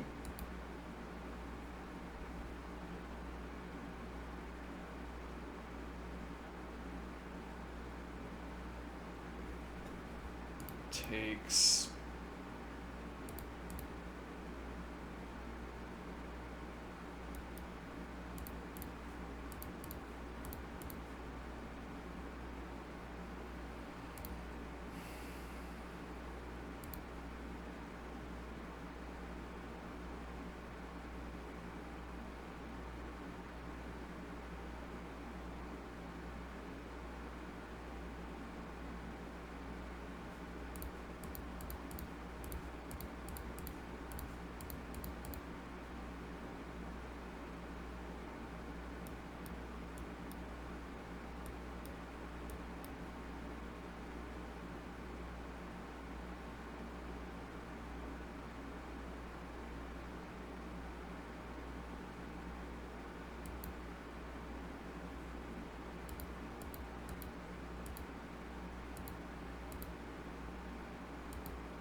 So instead of trying to double, you get another point of support, except, yes, you use the knight. This is covered conveniently. You could try to overwhelm this. I doubt that's going to work. Sacking a piece for a pawn over here.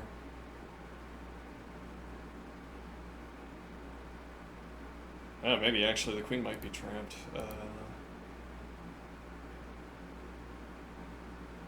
As well, and what does white do next?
Fancifully.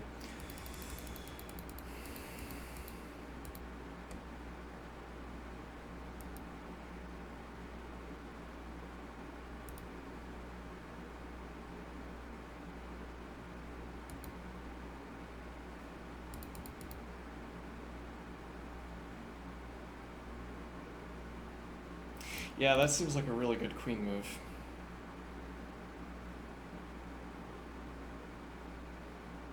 If it's playable. You don't have this challenge because we take and you don't have a discovery.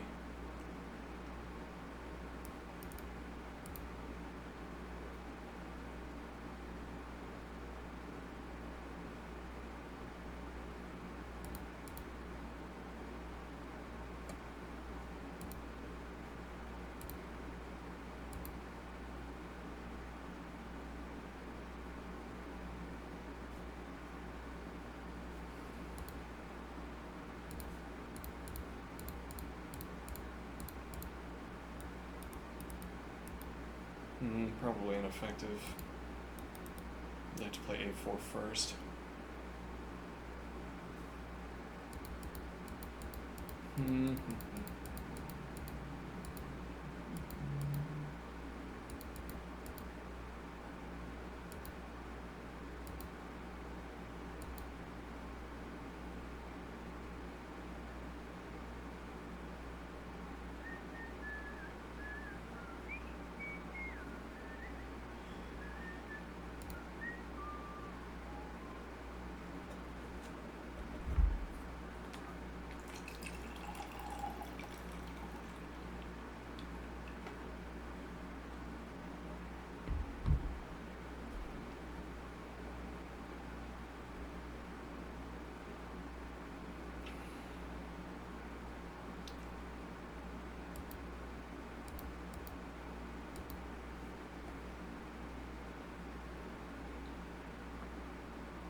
Seems a little bit suspicious.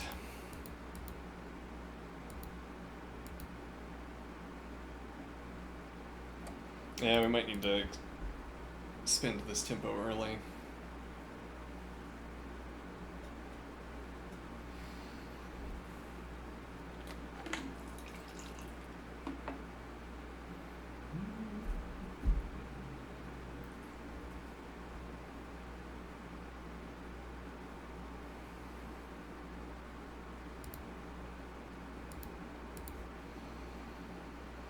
Well, f3, rushing f3 as we discussed earlier. I mean, we could even do this before, but I think the option of, or the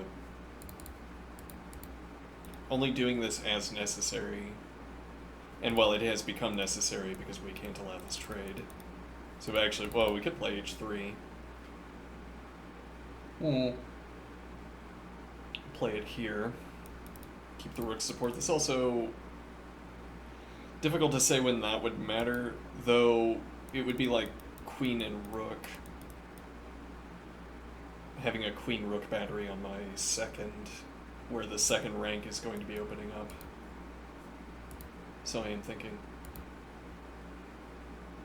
I wouldn't want to do this immediately, but the queen is dropping back to g2 in all probability, then followed by f3, opening up to d, where the d-pawn is either going to be distracted by capturing, or we could be advancing to blockade the d-pawn, or could be taking over on c3.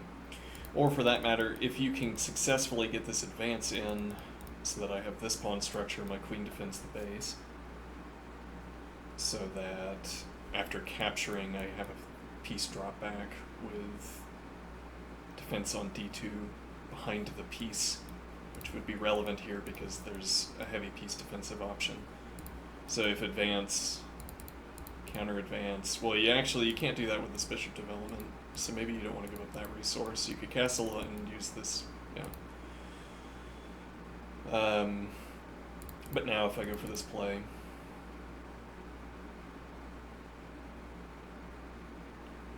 actually, I wonder if this works for black. It might not.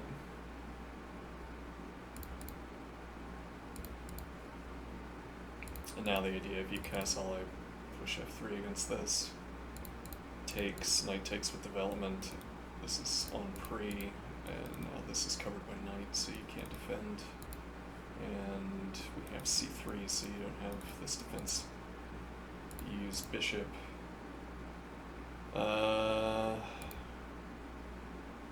Yeah, though then if my king has to go to f2 here,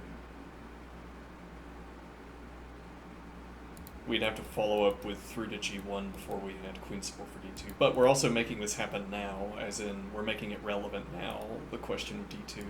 And we don't need the queen support for d2 if we're forcing this to happen now.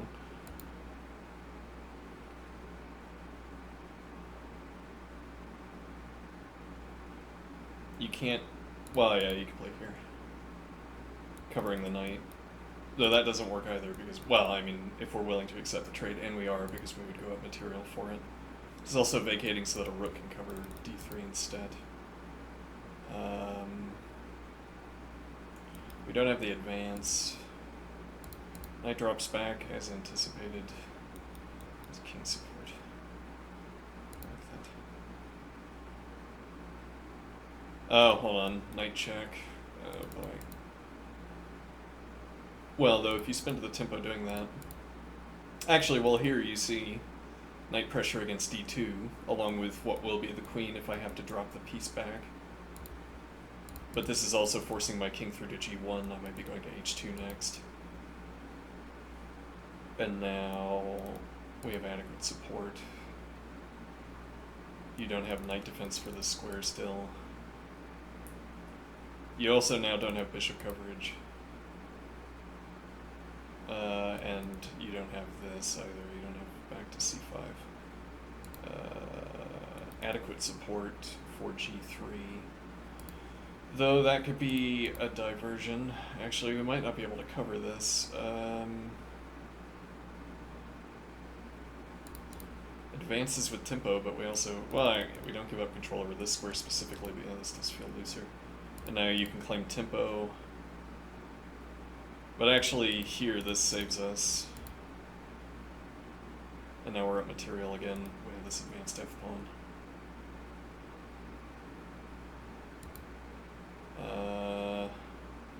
And this is on pre, maybe more importantly. You still don't have the knight development takes, and then this hangs.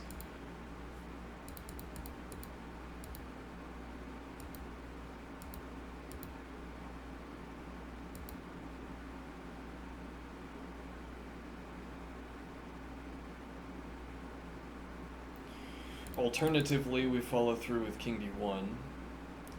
This keeps the rank clear, so queen covers d2, king covers d2, and we're looking to play king c2 as a follow-up to camping on d3.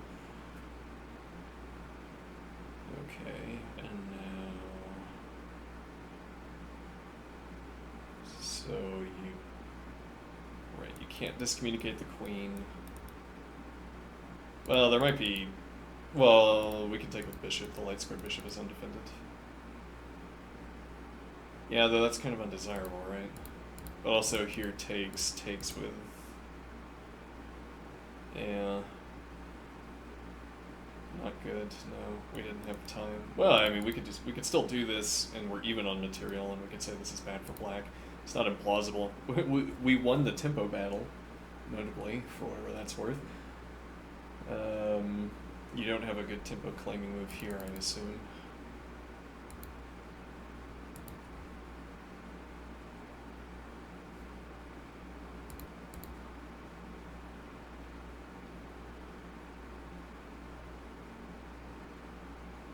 Threatening mate. And now, after bishop b2, we can advance c to get pressure down the diagonal, which is also prelude to advancing b with knight support.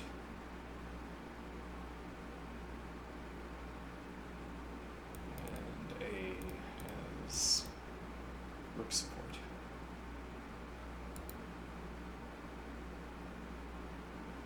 Or bishop b2 and we get the other rook to the king side.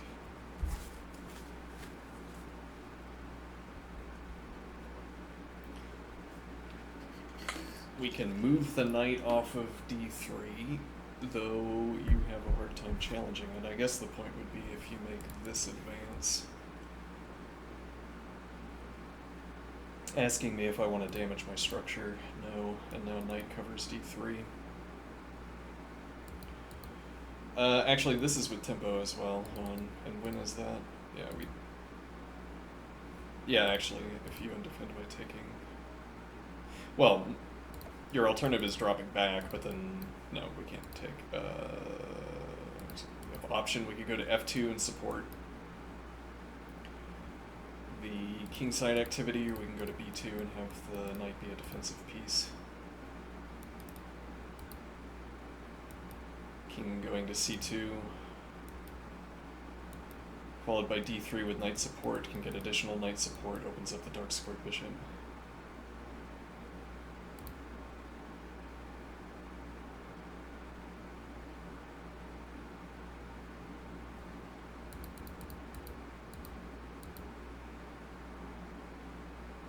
Unless the tactics are wrong, yeah.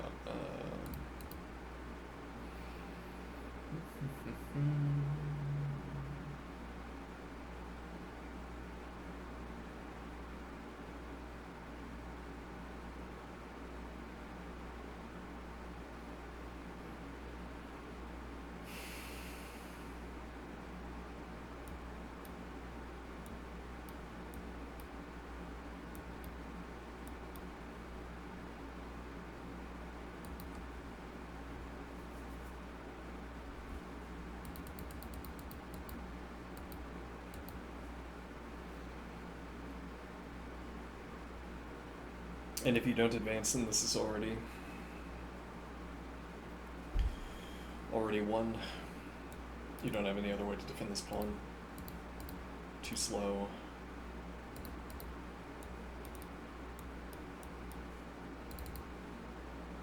Too slow.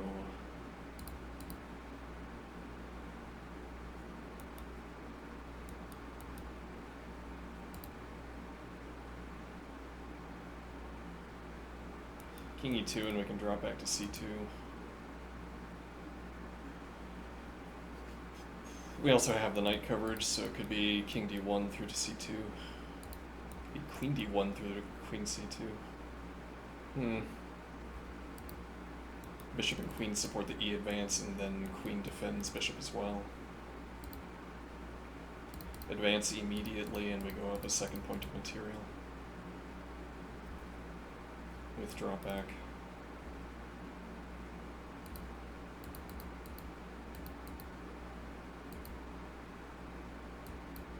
So you can't counter advance. Seemingly. So instead of counter advancing, you prepare counter advancing. Now we want to prepare here.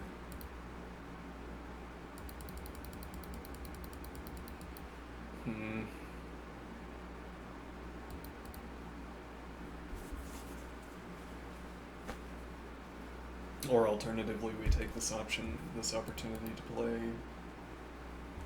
and now try to threaten to take instead. That is prepared to some extent by playing knight e2.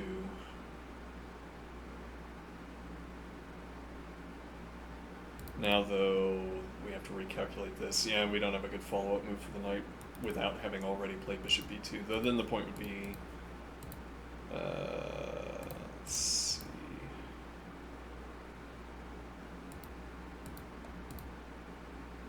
If you make the counter advance...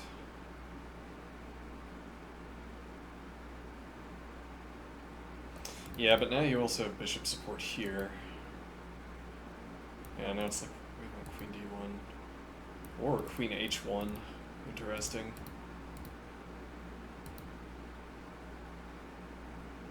Play rook g1 so that we can get in queen h1.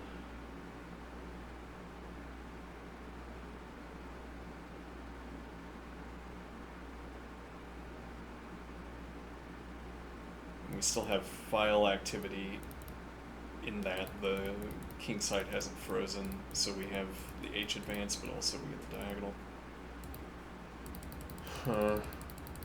We could also rush that with rook h2. This advance has been prepared, so we put in all that effort to calculate whether this advance works or not. It looks like black can force it, except... Oh, yeah, here with tempo and cover by knight, so we'd have to have queen g2 in already so that this we can answer this with f3.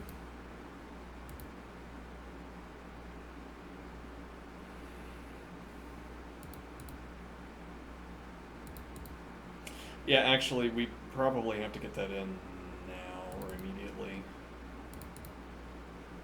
Which means the queen's going to g2 instead of going to h1.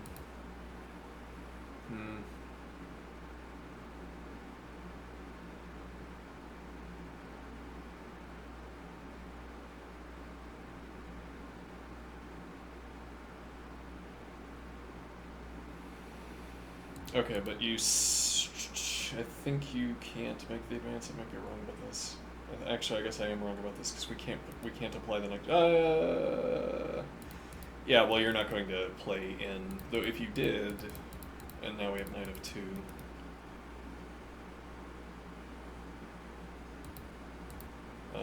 So instead, you have to play back.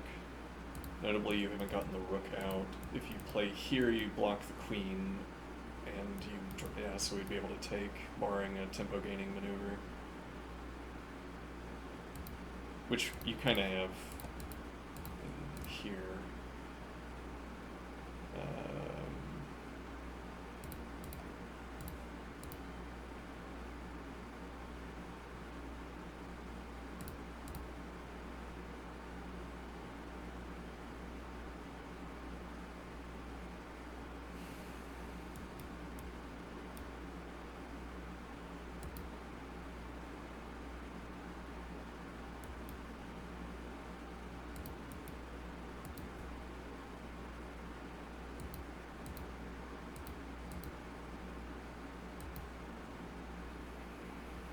Otherwise, we can still play knight f3, or rather f3, and look for knight f2.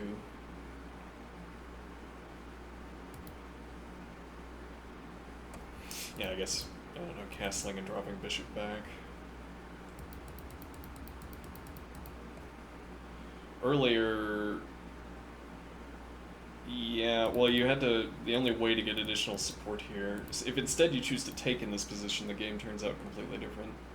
I assume we have a good capture because we have knight looking at both pawns, and we have pawn looking at both pawns. We concluded that an advance doesn't work here. Lose this material because this pawn advance doesn't work. Naturally, I mean, we have the queen, we have a pawn break against it that's supported by knight, we have bishop pressure, we have knight pressure.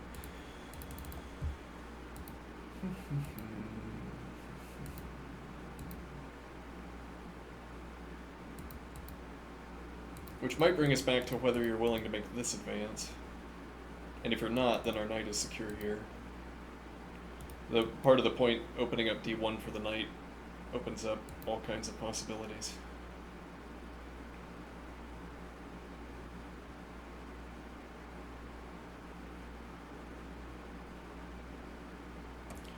This seems obviously bad.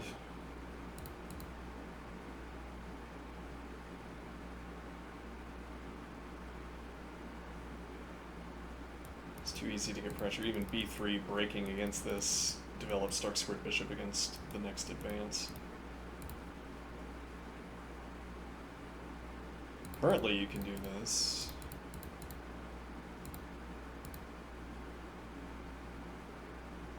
Well, not clear that that's what we would do with a knight in this case. I do that by default. Now if advance...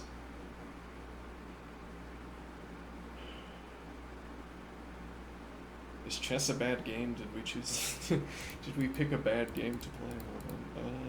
Let's see.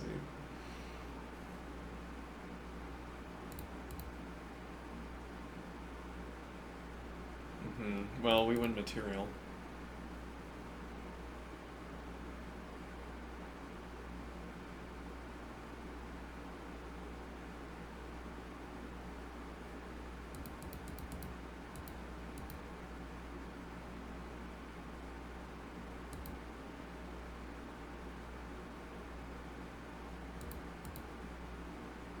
Block the queen.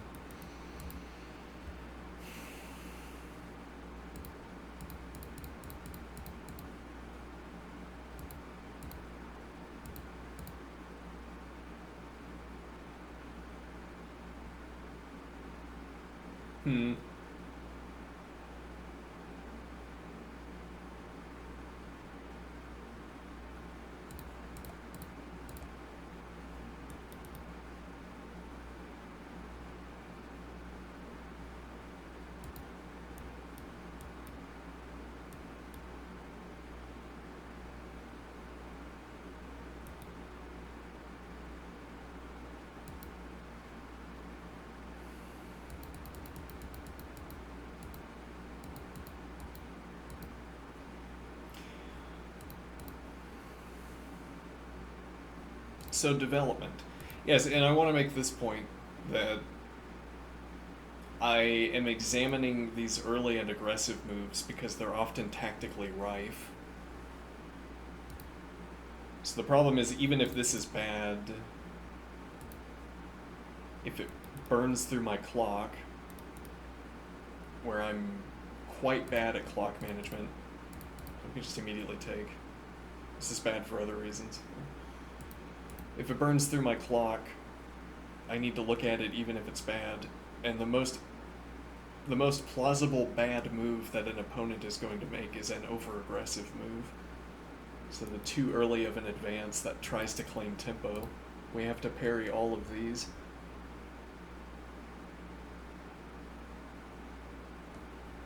Right, so black decides that all of these advances are bad and instead spins a tempo of development. And now we are on move 4. Okay. This has sped up every operation that takes place on d4.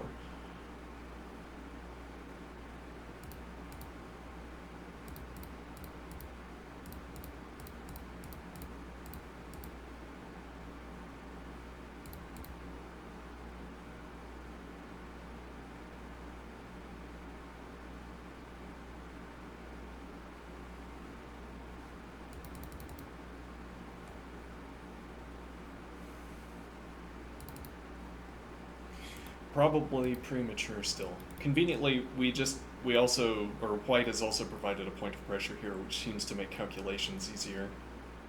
As it were, we decided this advance was premature, Black speeds it up, White slows it down, so let's not recalculate it, but instead look at something else, like developing another piece. Supporting this advance, though that advance seemed particularly bad, but actually we also have to drop queen back once Black obtains this option, so this claims a tempo. Knight still has drop back to d1, f3 can still block the knight, or control the knight, opens up king f2. The dark squared bishop's still occupying c1.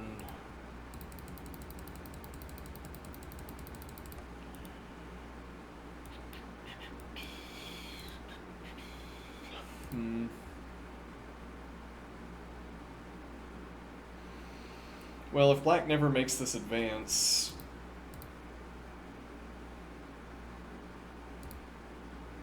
yeah, advancing into the bishop feels bad, but the idea is how close are we to castling queenside? After which we vacated e1, gives us bishop e1 as an option.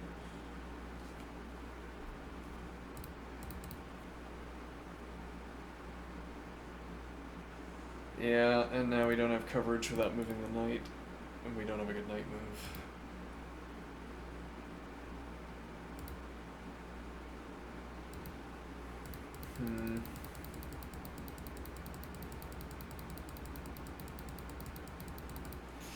Whereas b3, bishop b2, knight c1.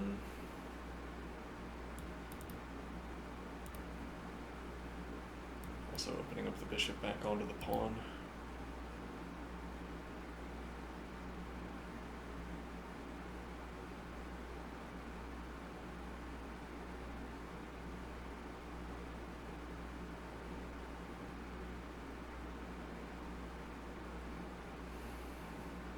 With tempo, and this deprives the knight of d1.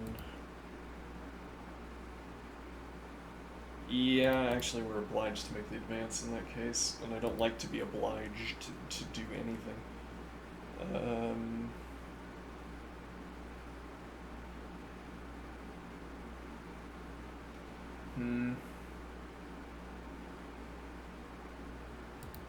Yeah, and we're ill-prepared for it as well. So if you make this advance...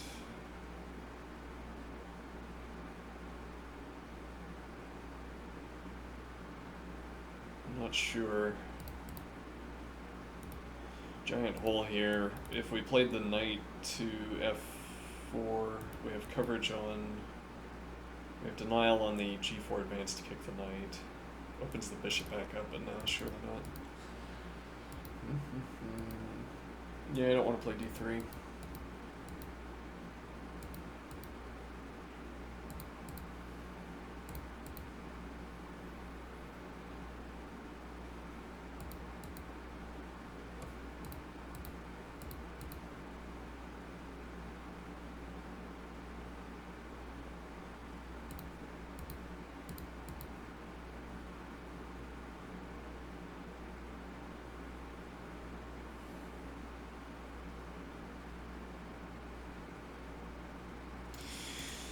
This closes out the knight through to b2 routing.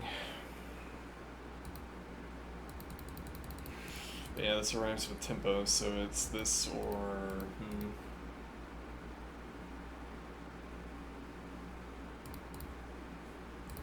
If black played this first, that changes the calculation on whether we're willing to play king d1, because you don't have the knight development in. The queen also denies this.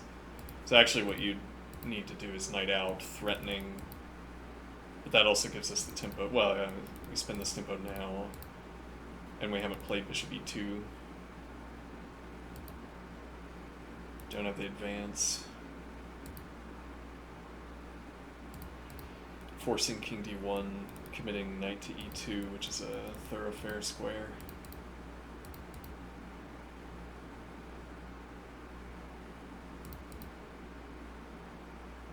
Here we have to take, and now it's bishop taking instead of queen. Which would work except this.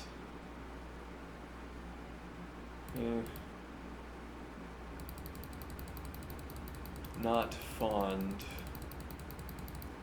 Bishop is going to be defending b2, so we are up a point of material.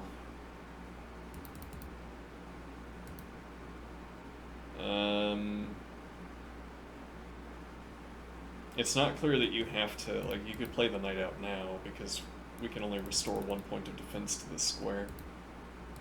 I guess we're doing this with tempo. We still have f3. And now, knight out, we get bishop support.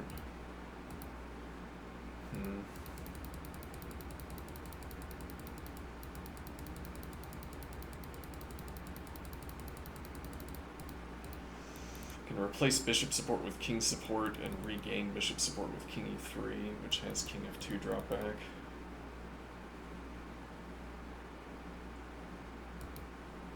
Knight passing through h3, the bishop has retained this diagonal. If the bishop drops back on the other diagonal, then we've solved the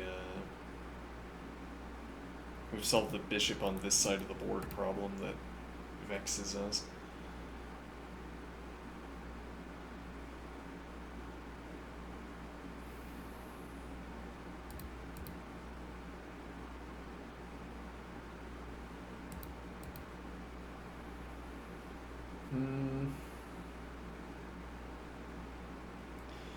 Yeah, Queen E2 defends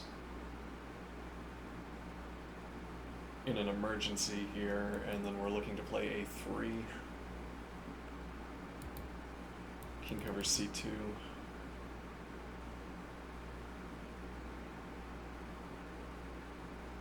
Yeah, and then this is out. And then queen can go back to G2. This just nets us A3, I guess, in an order that we didn't want. Though A3 into B4, and you might have to advance into our double pawn that's supported by a bishop.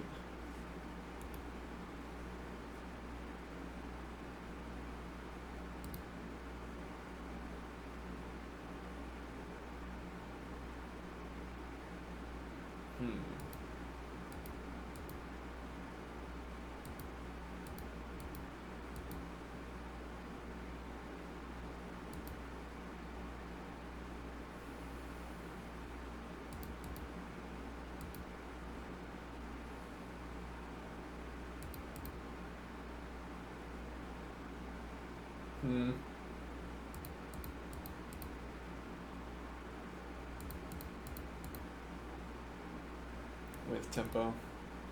With tempo.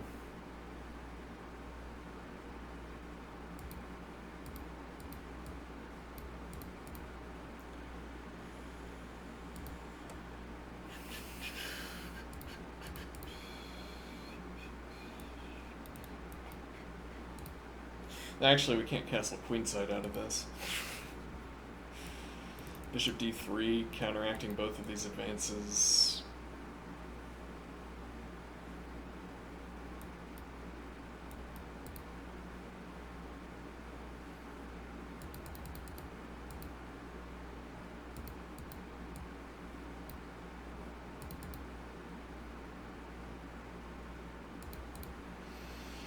Again, playing H3 instead. But yeah, this still comes with tempo because G4 doesn't come fast enough.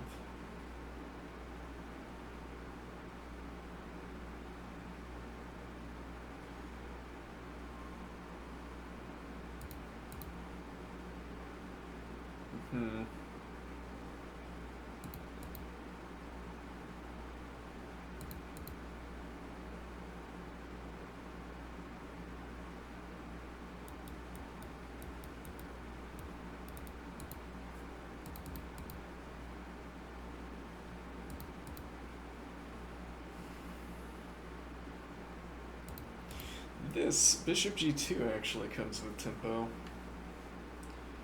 That's a funny idea. I assume that makes this a much better move.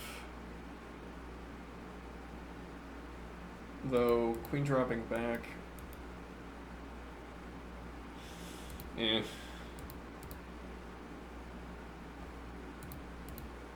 Yeah, just asks black to develop.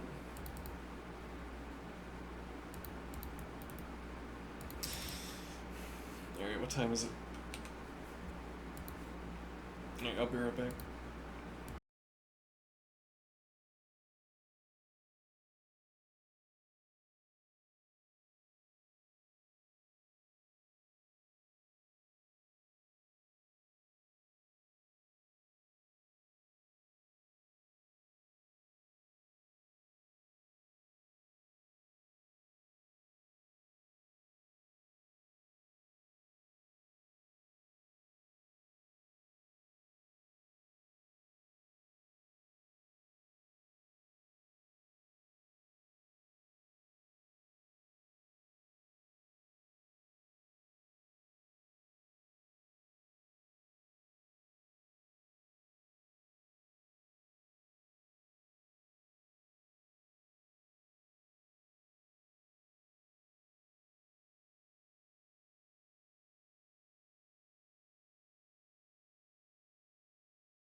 Okay, I'm back.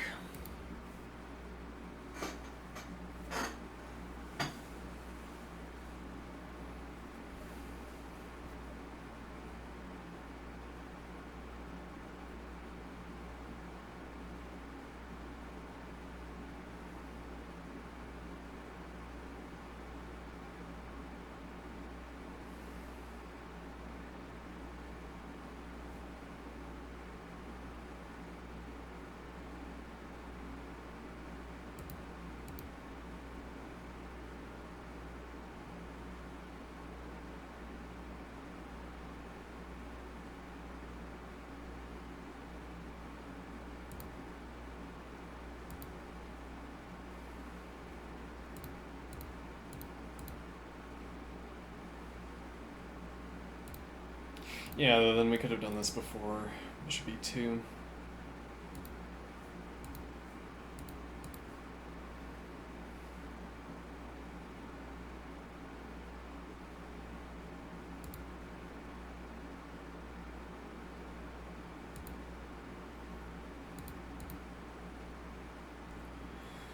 Now, playing b3 by itself doesn't commit to either bishop b2 or knight b2. So that if you, well, yeah, if you kick now, we still have the option of dropping back to b2, or advancing to b2.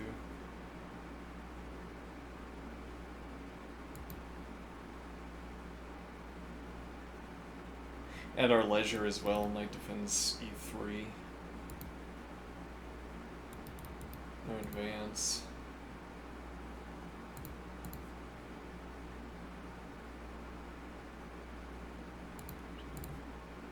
Could play c3. No, right. Yeah, that's a problem. We'd have to get our bishop all the way through to d2, but that's not feasible. Or d1 rather. That's not feasible.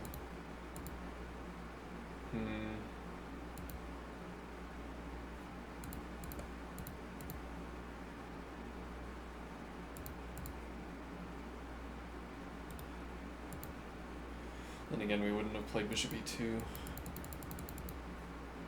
Really, for that matter, back here instead of bishop e2, we could have played a3.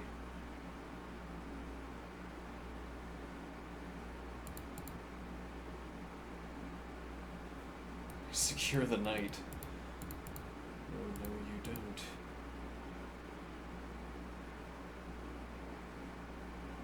Yeah, we haven't committed to bishop e2 yet. We still have knight e2 instead, whether that's desirable. Yeah. Knight f3 with the 2 points of pressure. Knight f3 and then need to vacate e1 with the king, which is difficult to accomplish. We just made it harder to get the king into the castle position. Instead e2, and we dream of castling queenside, but we also effectively commit to castling queenside now. But queen g2 is also bad because we block the bishop. Or for that matter, this is sitting on the board. Oh, right. I think we have to do, yeah. We've reached the transpositional judgment that we don't want to allow bishop g4 with the queen still on f3, though, well, or rather, we can't commit a piece to e2 until we've dropped the queen back. Now, if we had a development, or d1 for that matter, because that also allows a trade, if we haven't committed any other pieces to this diagonal, this with tempo is still met with queen g2. And practically what that means is, well, we could play b3. But now if you kick, yeah.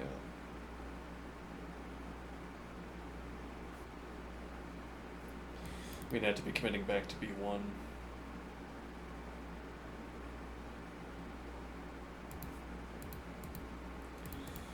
Whereas now if you kick d1 and bishop to this diagonal, claim the f3 advance, block the diagonal, deny the trade. Which also supports the e4 advance, so block you out of this diagonal as well, though we might not do that on this tempo. But okay, it saves c2, so maybe we wouldn't.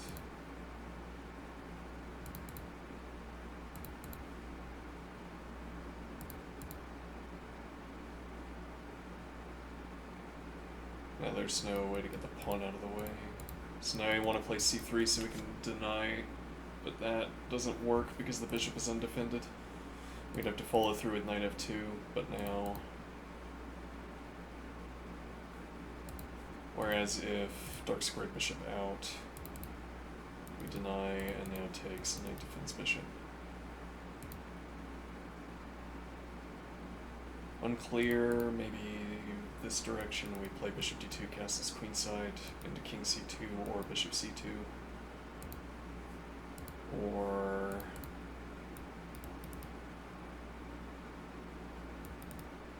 bishop can draw back to c2 inside of this pawn structure effectively after bishop b2 and rook is free. We could also castle queenside with the bishop on b2. So I'm thinking.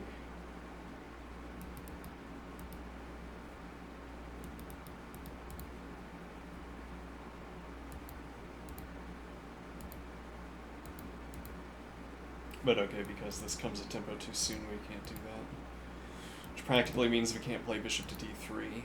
If I play knight f2 first, knight development, and now I play c3, you still can't advance because we have winning pressure.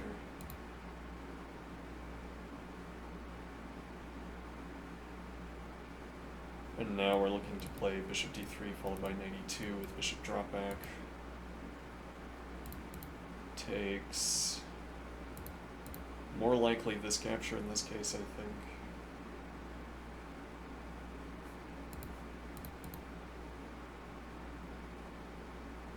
Still go in this direction, still play bishop d3, bishop d2 castles. So the light squared bishop out to g4 isn't persuasive against the knight on d1. Drop back and we don't have the e4 advance.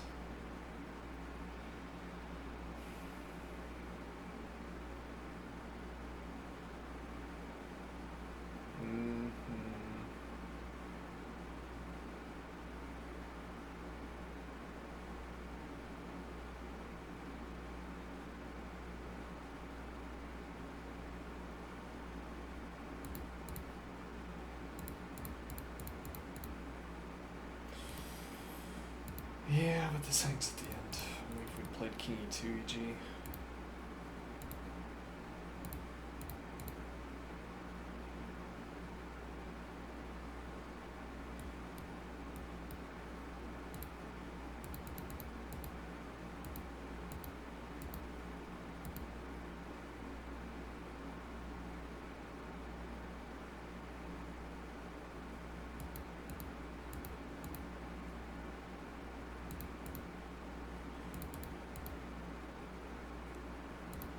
Bishop e2 first,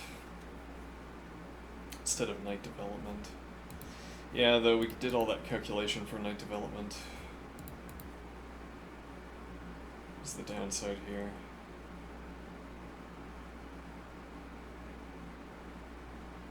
But the idea is to have bishop e2 already on the board.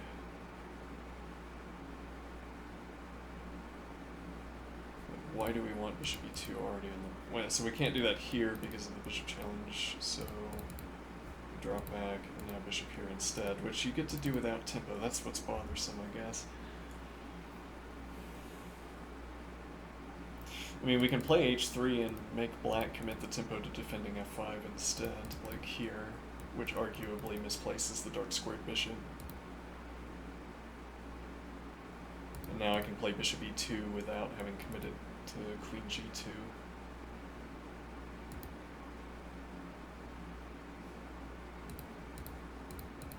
Bishop drops back to d1 to defend.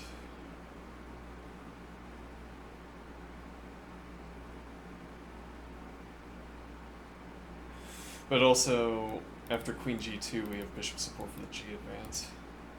Well, now we also have pawn support for the g advance. Though this, and now we have to take. Say this is good for white, but it's a trade, so.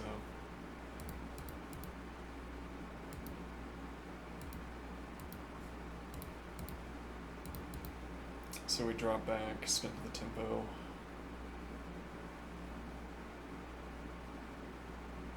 g4 adequately supported, even with pawn advance. Nah, because this is with tempo.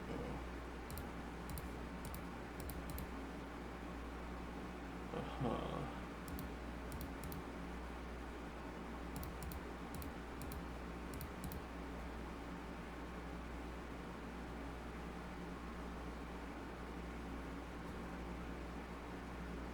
Wait, I want this structure. Give it back. I want black structure. I want the king on e6.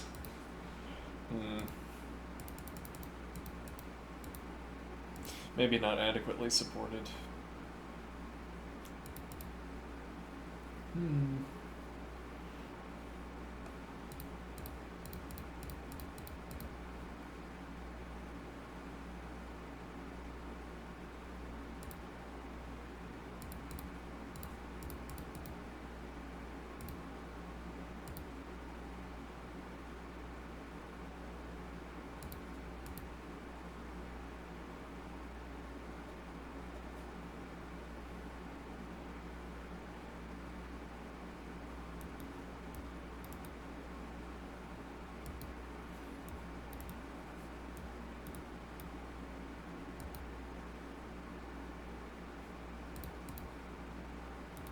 Knight hangs, you have to play here, and then you can't.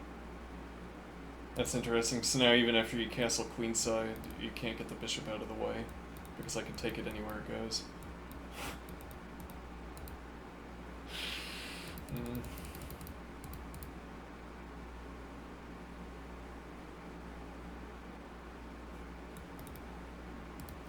Oh, also with shield.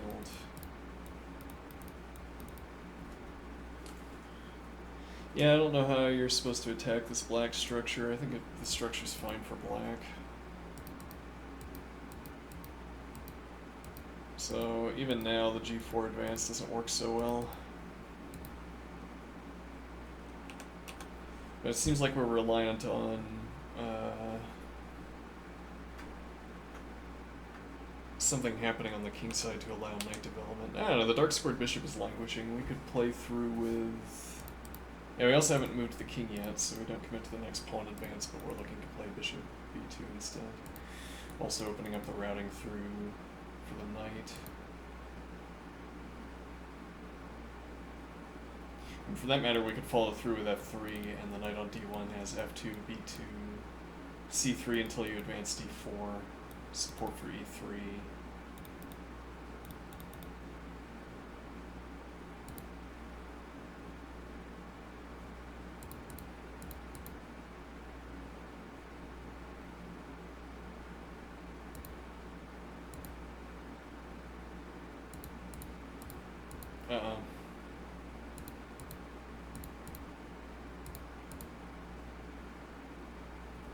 With tempo.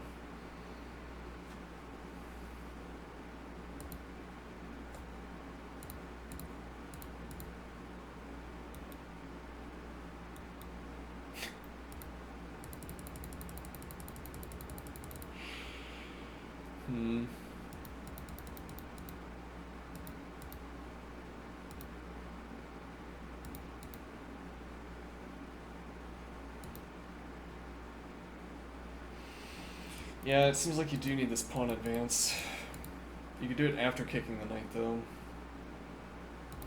Or maybe you can't.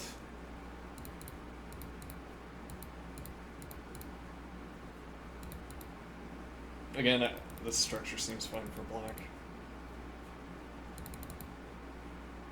Unless there's a tactical problem. Actually, yeah, there is. Yeah, I guess that seems less fine for black.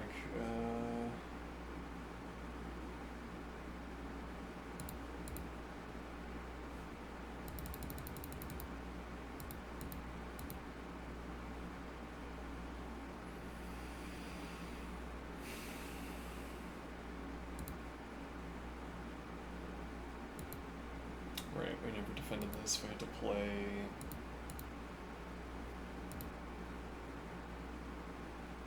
yeah, that's a problem. Here we would have to take.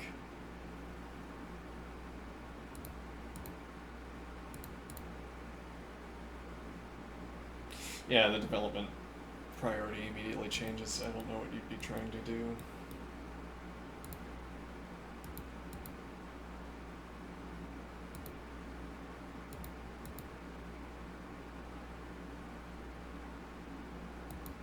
Yeah, then bishop e2 is too slow. If we've already developed the knight, we have to do this first. And now with knight development, that's the strange thing. I guess h3 here still, and now the point being that if we have bishop back. But now the routing through the knight is through e2 instead.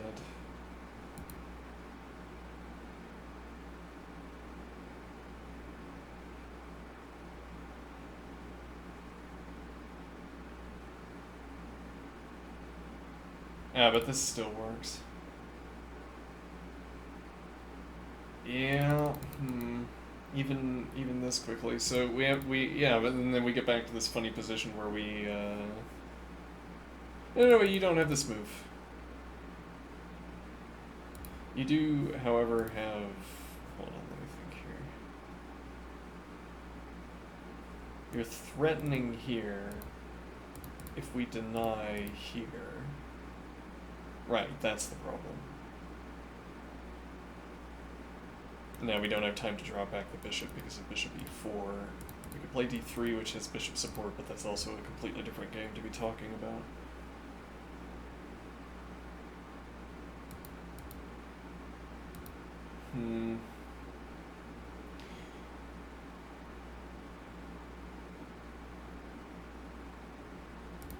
No, you have to prepare this. We have a spare tempo.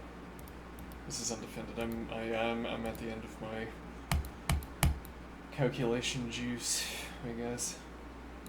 If you prep this to get immediate pressure against c2, we drop back, and now here we have time to go back to g2, so that bishop e4 can be met with f3.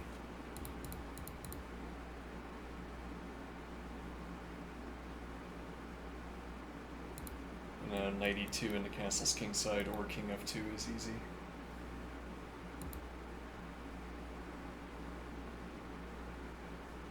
So you don't want to advance in the bishop, seize the tempo. Might have to spend the tempo doing this to deny our advance.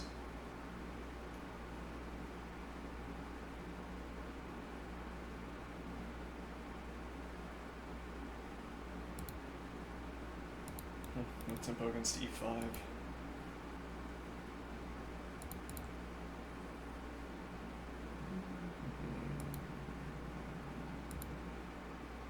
No, probably not.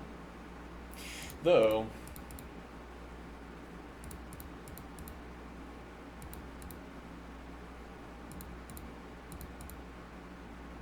not quite.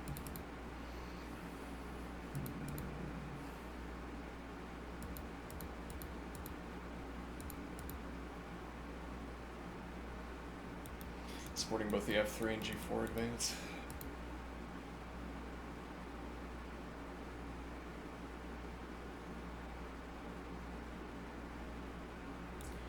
Rook is free to get off the diagonal and support the f advance as well.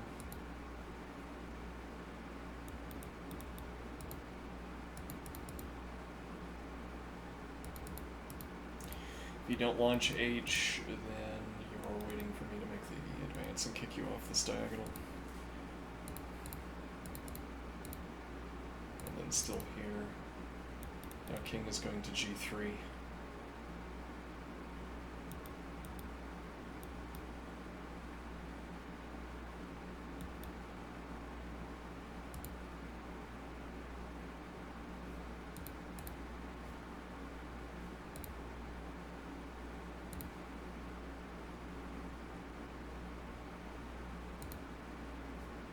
Here your bishop is simply trapped. Notably. Okay, and if bishop drops back, and now you want to make the advance.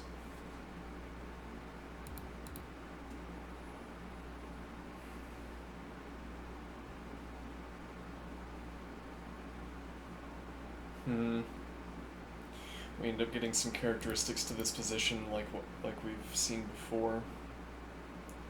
This seems undesirable, though. I don't want to have to play h4 to defend this. Well, I don't have to, actually. And now you don't have the pawn advance either to kick my knight. With or without dark squared bishop.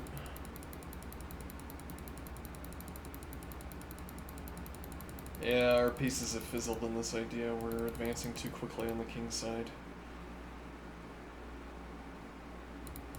Though this, not irrelevant to the activation of the king's side. Maybe, though actually the knight defending e4 effectively locks the bishop out at e5. Locks the bishop out of relevance, because otherwise we might care about the fact that the bishop is looking at f6.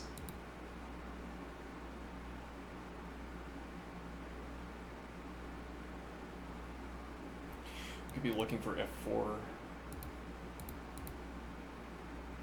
Not yet, probably, but...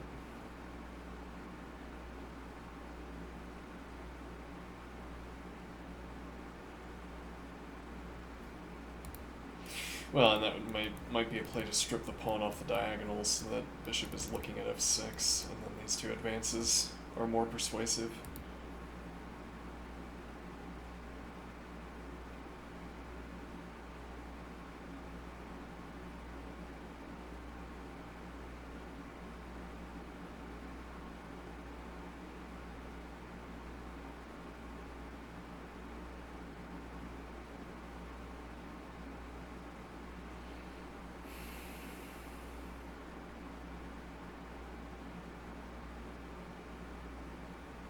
Now we just need to develop the bishop to f1.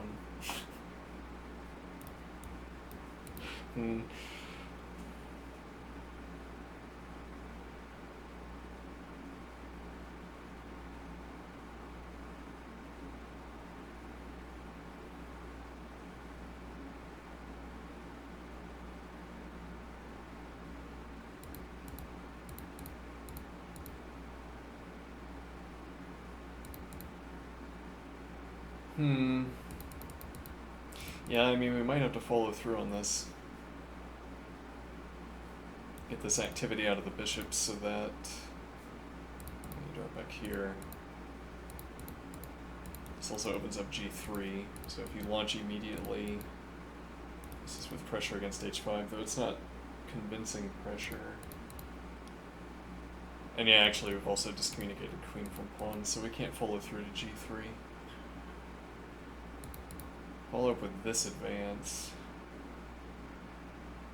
Yeah, we still don't have g3 for the knight, though, because h4 is persuasive, unless we follow up with h4 ourselves and say that this was the point of the operation. This with tempo against the knight, so you don't have access to g4. Here, f3, to kick you out. And then if you don't want to invite the pawn move, blocks the queen out of center.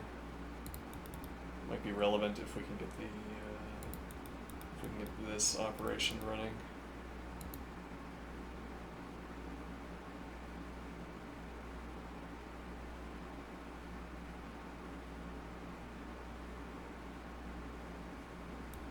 Knight out supports. That might require us to take here, though. An interesting point. Now if we take, supposing you take with a pawn, if you take with the e-pawn, knight f3 defends g, we get the pressure, and you don't have the advance to kick the knight, though. Yeah, that's uncomfortable. And then if you take in the other direction, we get the 2 points of pressure and an advance you don't have because we also have this knight. We can eat d4. Bishop on b2 would provide the next point of support, though bishop on g7, next point of support for black.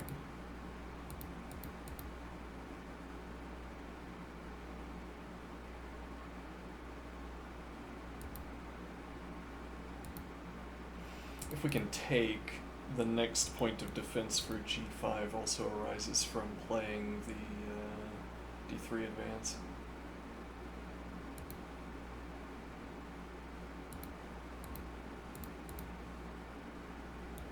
Also denies the advance.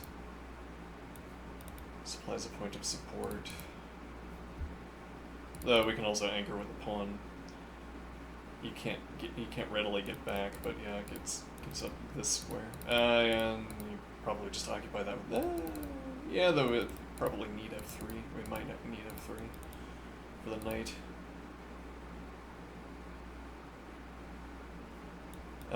Bishop d2, c3 takes, bishop or pawn takes, opening up bishop c2, and then castles queenside. Is probably how this finishes out.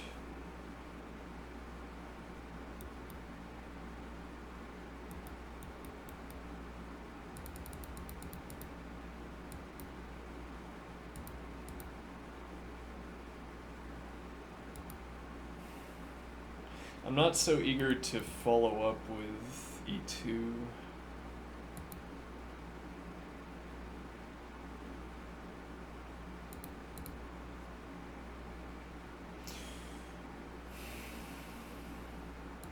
Yeah, now that b2 is only for the bishop because we don't have this routing.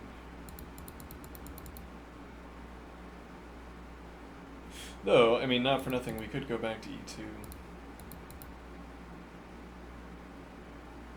At castle.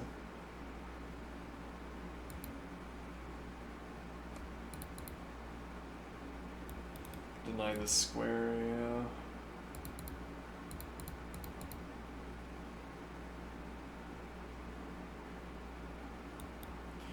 Now king d1 is castling if you claim activity on the diagonal. But also bishop d2, knight c3, and we're getting castled queenside quickly.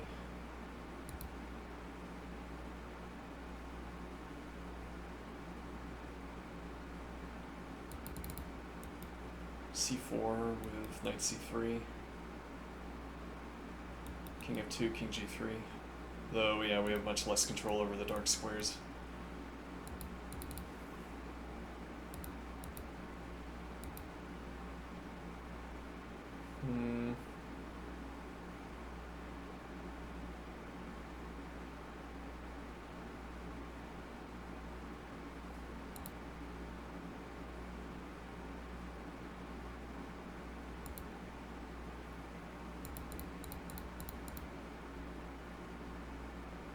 The bishop has done its job on e2.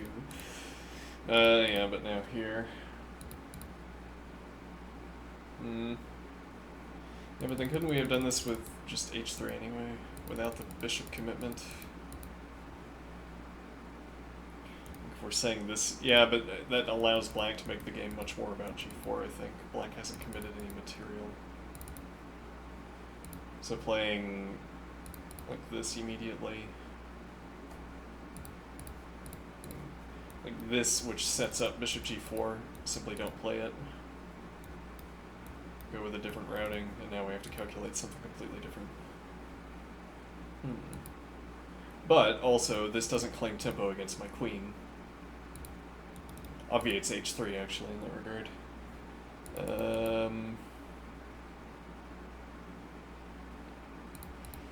Whereas now, if you play knight c6, I haven't committed the tempo to h3, and you're not threatening to play bishop g4, so I still don't have to play either h3 or queen g2. For that matter, I could follow through with bishop e2, or knight e2, or knight d1, placing another piece on this diagonal. So now knight out, I have to spin to this tempo, but not beforehand. Or knight out and I have to play h3.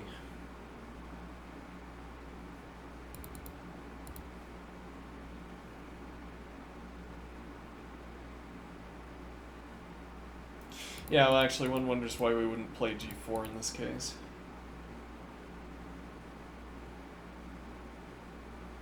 And I don't mean always, but in this case where black commits both central advances. Well, we're not... no, hold on. We're already committed if... Yeah, we're already... Well, okay, but we... Yeah. Because of queen f6. So we're already committed to playing g3 if e is the first advance. If black instead plays this advance, the d advance, then we can play queen f3 out. This has opened up the light squared bishop, but let's say you follow up with a C advance. Now you're not threatening to claim tempo against the queen. But we can't commit to something like bishop e2 because... So we can't play a piece onto this diagonal until we've played g3. Well, no, if you follow through with this knight development instead, so let me think. Hold on, bishop out immediately, knight out, g3, yeah, claim tempo. So there we'd have to burn a tempo on h3. So we're subject to this pressure from g4 immediately. So if we play g3, now we push the tempo question to whether we've had to commit the queen to g2. Whereas in the meantime, we're keeping control over f5.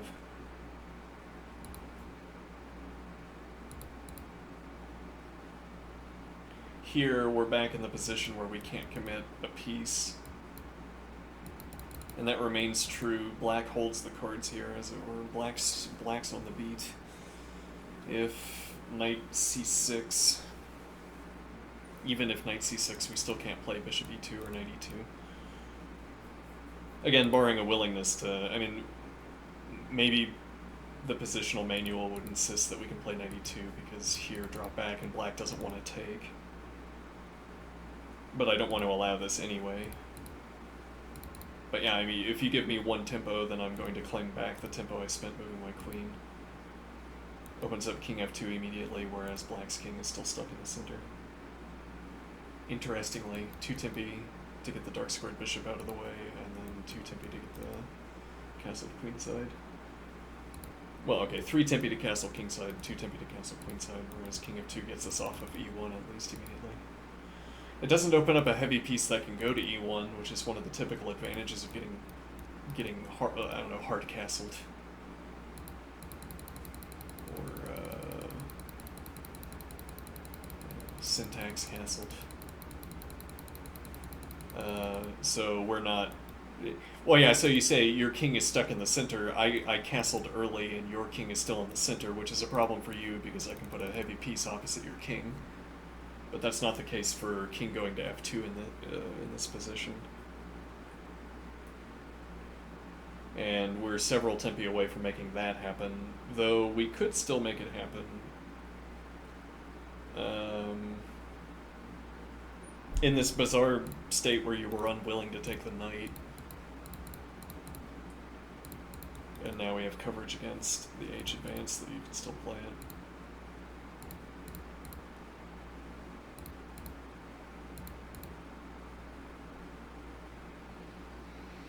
Allows a trade, we could decline it.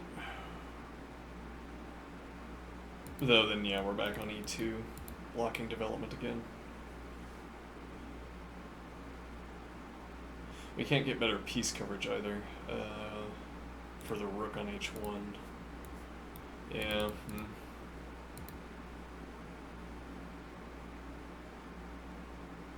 I'm not keen on committing through to h4.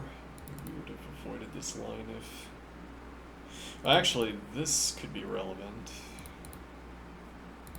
Or here.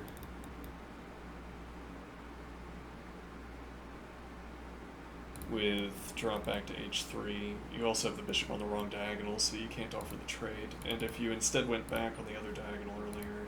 Well, yeah, you haven't played this advance yet, either. Here, but... Maybe still this advance, and now the idea... it comes back to the same thing. We don't really want to allow this h advance. Knight has in, you don't have the... We can cover from this square instead.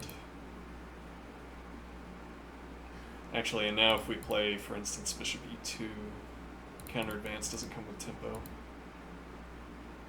I'm not sure I'd want to allow this, but it doesn't come with tempo now. Queen f2 followed by knight g2 can apply winning pressure. Difficult to defend, bishop's the wrong color, and the knight is however many tempi away. Looking for the g advance.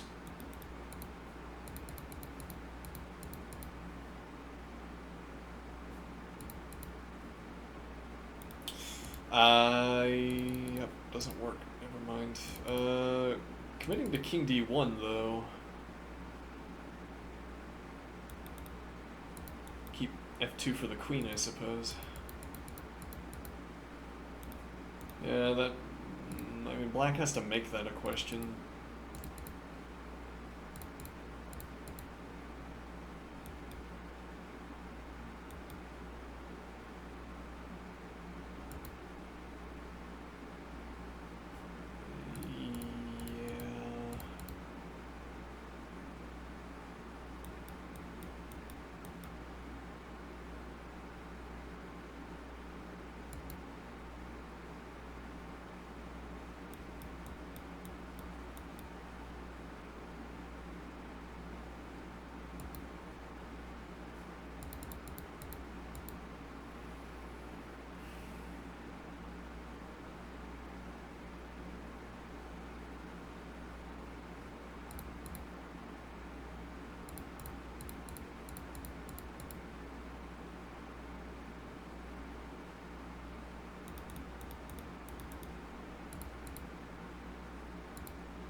Yeah, though. Well, it's defended by pawn at the moment, actually. Makes the pawn advance awkward.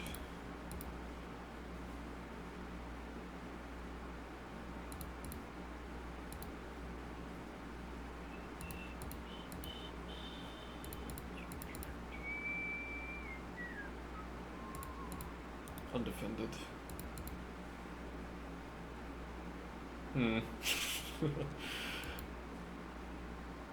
Queen's off color.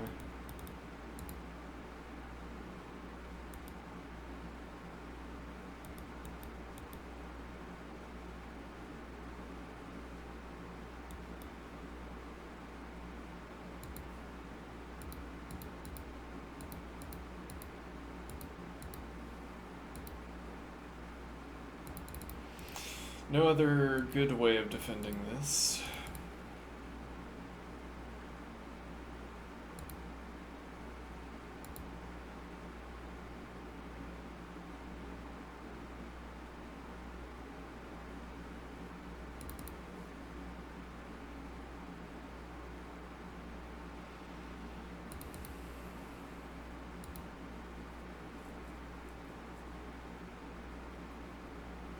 Also do this immediately rather than allowing f3 first. We haven't committed to knight development yet.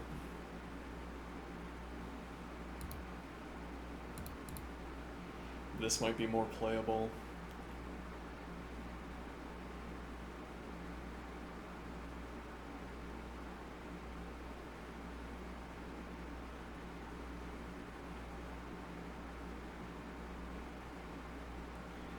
A theme of these analysis sessions is that black is advancing too quickly. I'm making black's line, so I think, if my calculations are bad, then all of this is irrelevant, but I'm trying to keep black on the fast edge. I'm trying to avoid the crime of playing too slowly and overdoing it, because, well, that's what I would generally expect my opponents are going to do. And to the extent that we accomplish this, I think it is accomplished by well, black keeps making the game about squares on my side of the board. So I might have fewer squares available to my knights, for instance, but they're more likely to be relevant. Like here, knight back to c1 because you're targeting this pawn. And then presumably because we want some follow through or we're playing knight b3. This becomes available because you insist on making the activity about my side of the board, about my pawns, where I can choose moves for days that target my own pawns.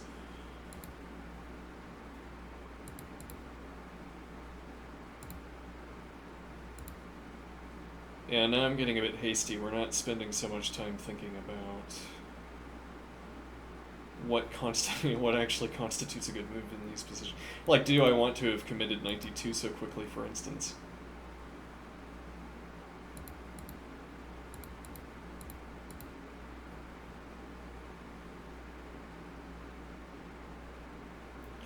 Black overcommits again. We have the c3 advance. After knight c1, we have the c3 advance. Well, after we move the knight at all, because we have light squared bishop. But actually, we probably need knight c1 as well, because of the heavy piece activity down the file.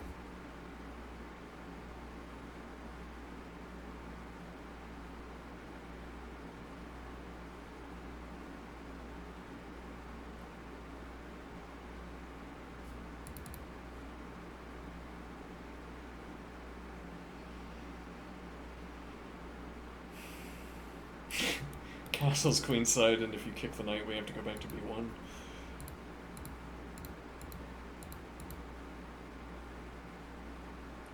Well, have to is a strong word, but yeah, kind of. But that's fine. Now supporting the c3 break. And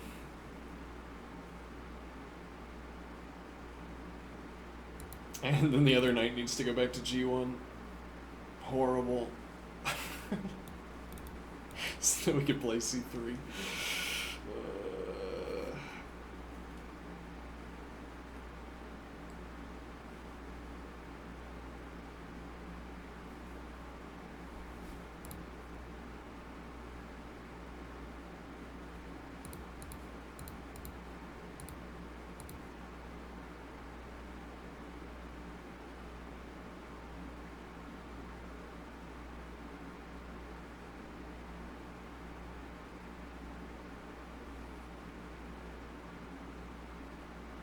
Do I want to play the c3 advance?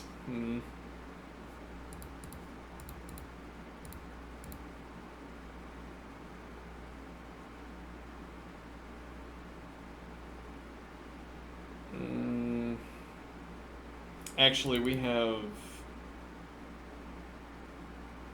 bishop takes instead. Well, rather, if we want to play bishop takes, rook opens up onto d3.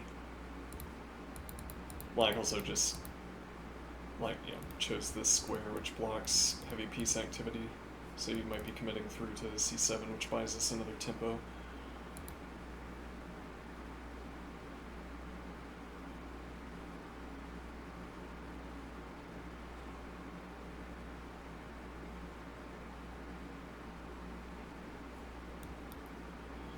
Bishop e1, rook d2, knight d1. c3, b3, knight b2.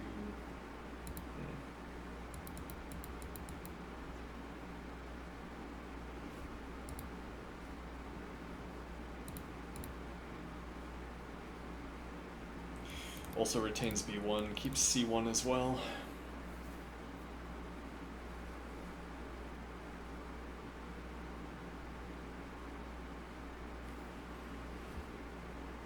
But with castle's queenside, it's currently the only way to escape the king because we haven't committed a tempo either to f4 or f3 to open up f2, and our light squared bishop can't get out of the way of the king.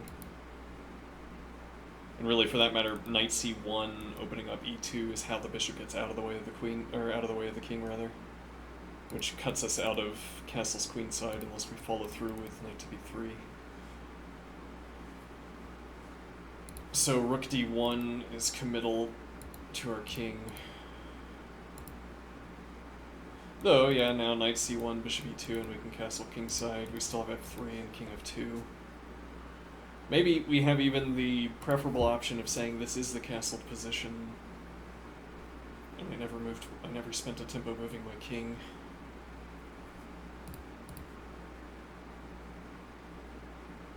Is it though?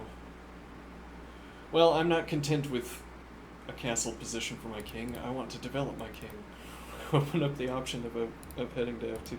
Yeah, there's not a good reason to play knight c1 at the moment. The best reason for playing knight c1 is so that I have the knight e2 drop back.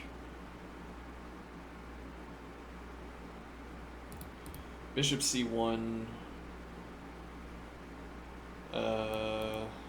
Claiming this matters, though more than likely here all that does is expose heavy pieces to each other, and I'm not looking for trades.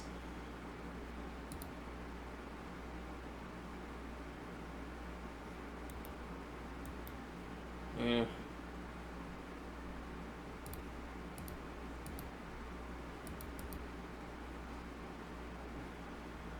F3, which opens up king f2, also opens up knight d1 through to f2, so we could reclaim the right to castle queenside.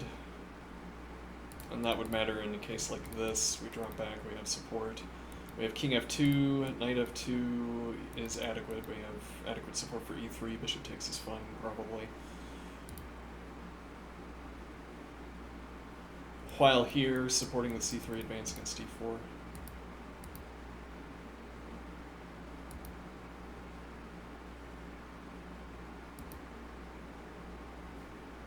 Same story if you do this immediately. If instead of making the e advance already supports c3, probably pawn capture to keep eyes on this knight. There are two pawns here notably in front of this dark squared bishop, so even if you claim e now, I have time. No, I don't. Curses. No, but we can just take. You can't play that. And then we have knight back to c2 to get off of the diagonal, supposing you gain the option to play this. Bishop out of the way, or rather knight off of e2 opens up the bishop so you don't have the advance afterward. This is on pre, actually, queen. So we'd have to have a tactic, but it doesn't look like we do.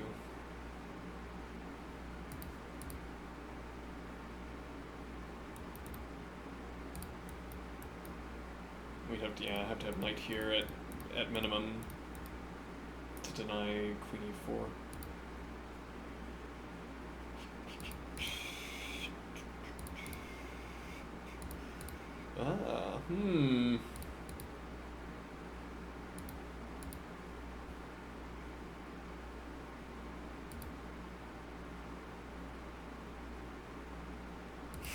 Here, next knight move also claims tempo. Oh yeah, and you had to defend the light squared bishop by the end. Actually, I could take that now.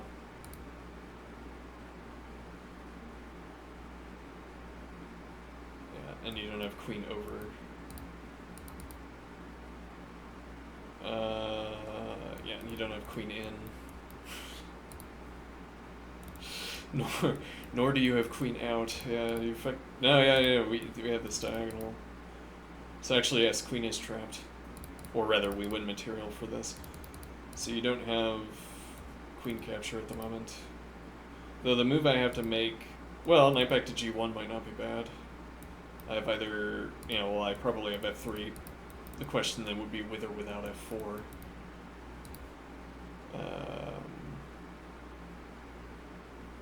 I'm guessing with, because I want to have king f2 available. Castle's queenside... Once this pawn, if we go back to g1, castle's queenside with king through to c2. Maybe, though. I don't feel so good about that. I think queen pressure probably ends up mattering.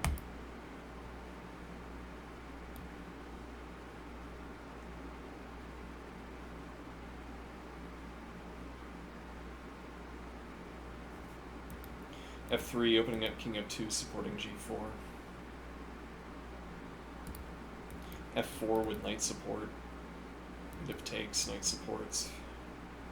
Bishop supports, pawn supports, pawn supports. Counter advance. Yeah, it's more of the problem.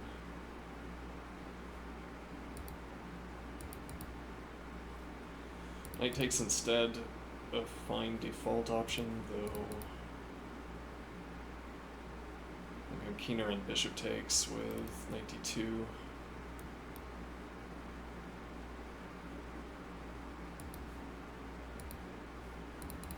Pawn takes seems to keep the most interest.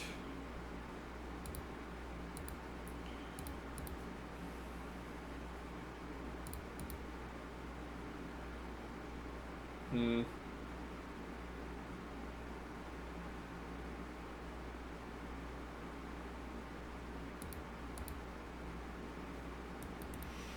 Open up king f2, threaten to block the bishop out of the diagonal and claim the pawn.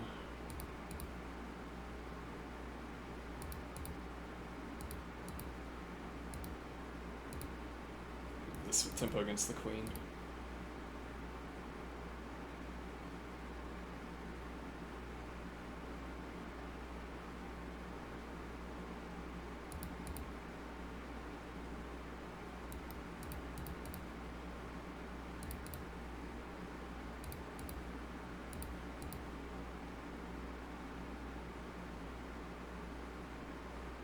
It still doesn't allow this advance, which is what we need.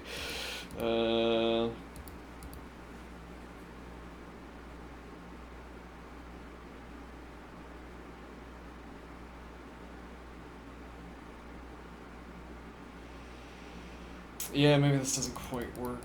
Let's see.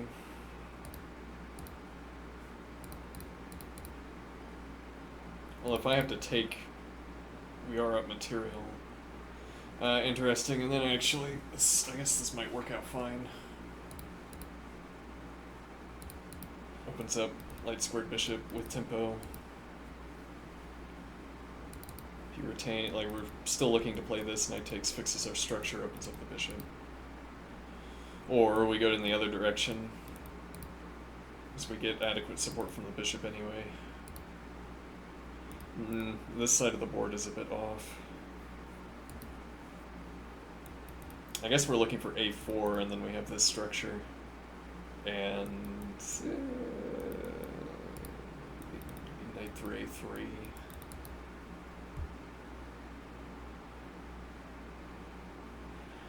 Allows a trade. Yes, but we're up material, and this also with tempo.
Okay.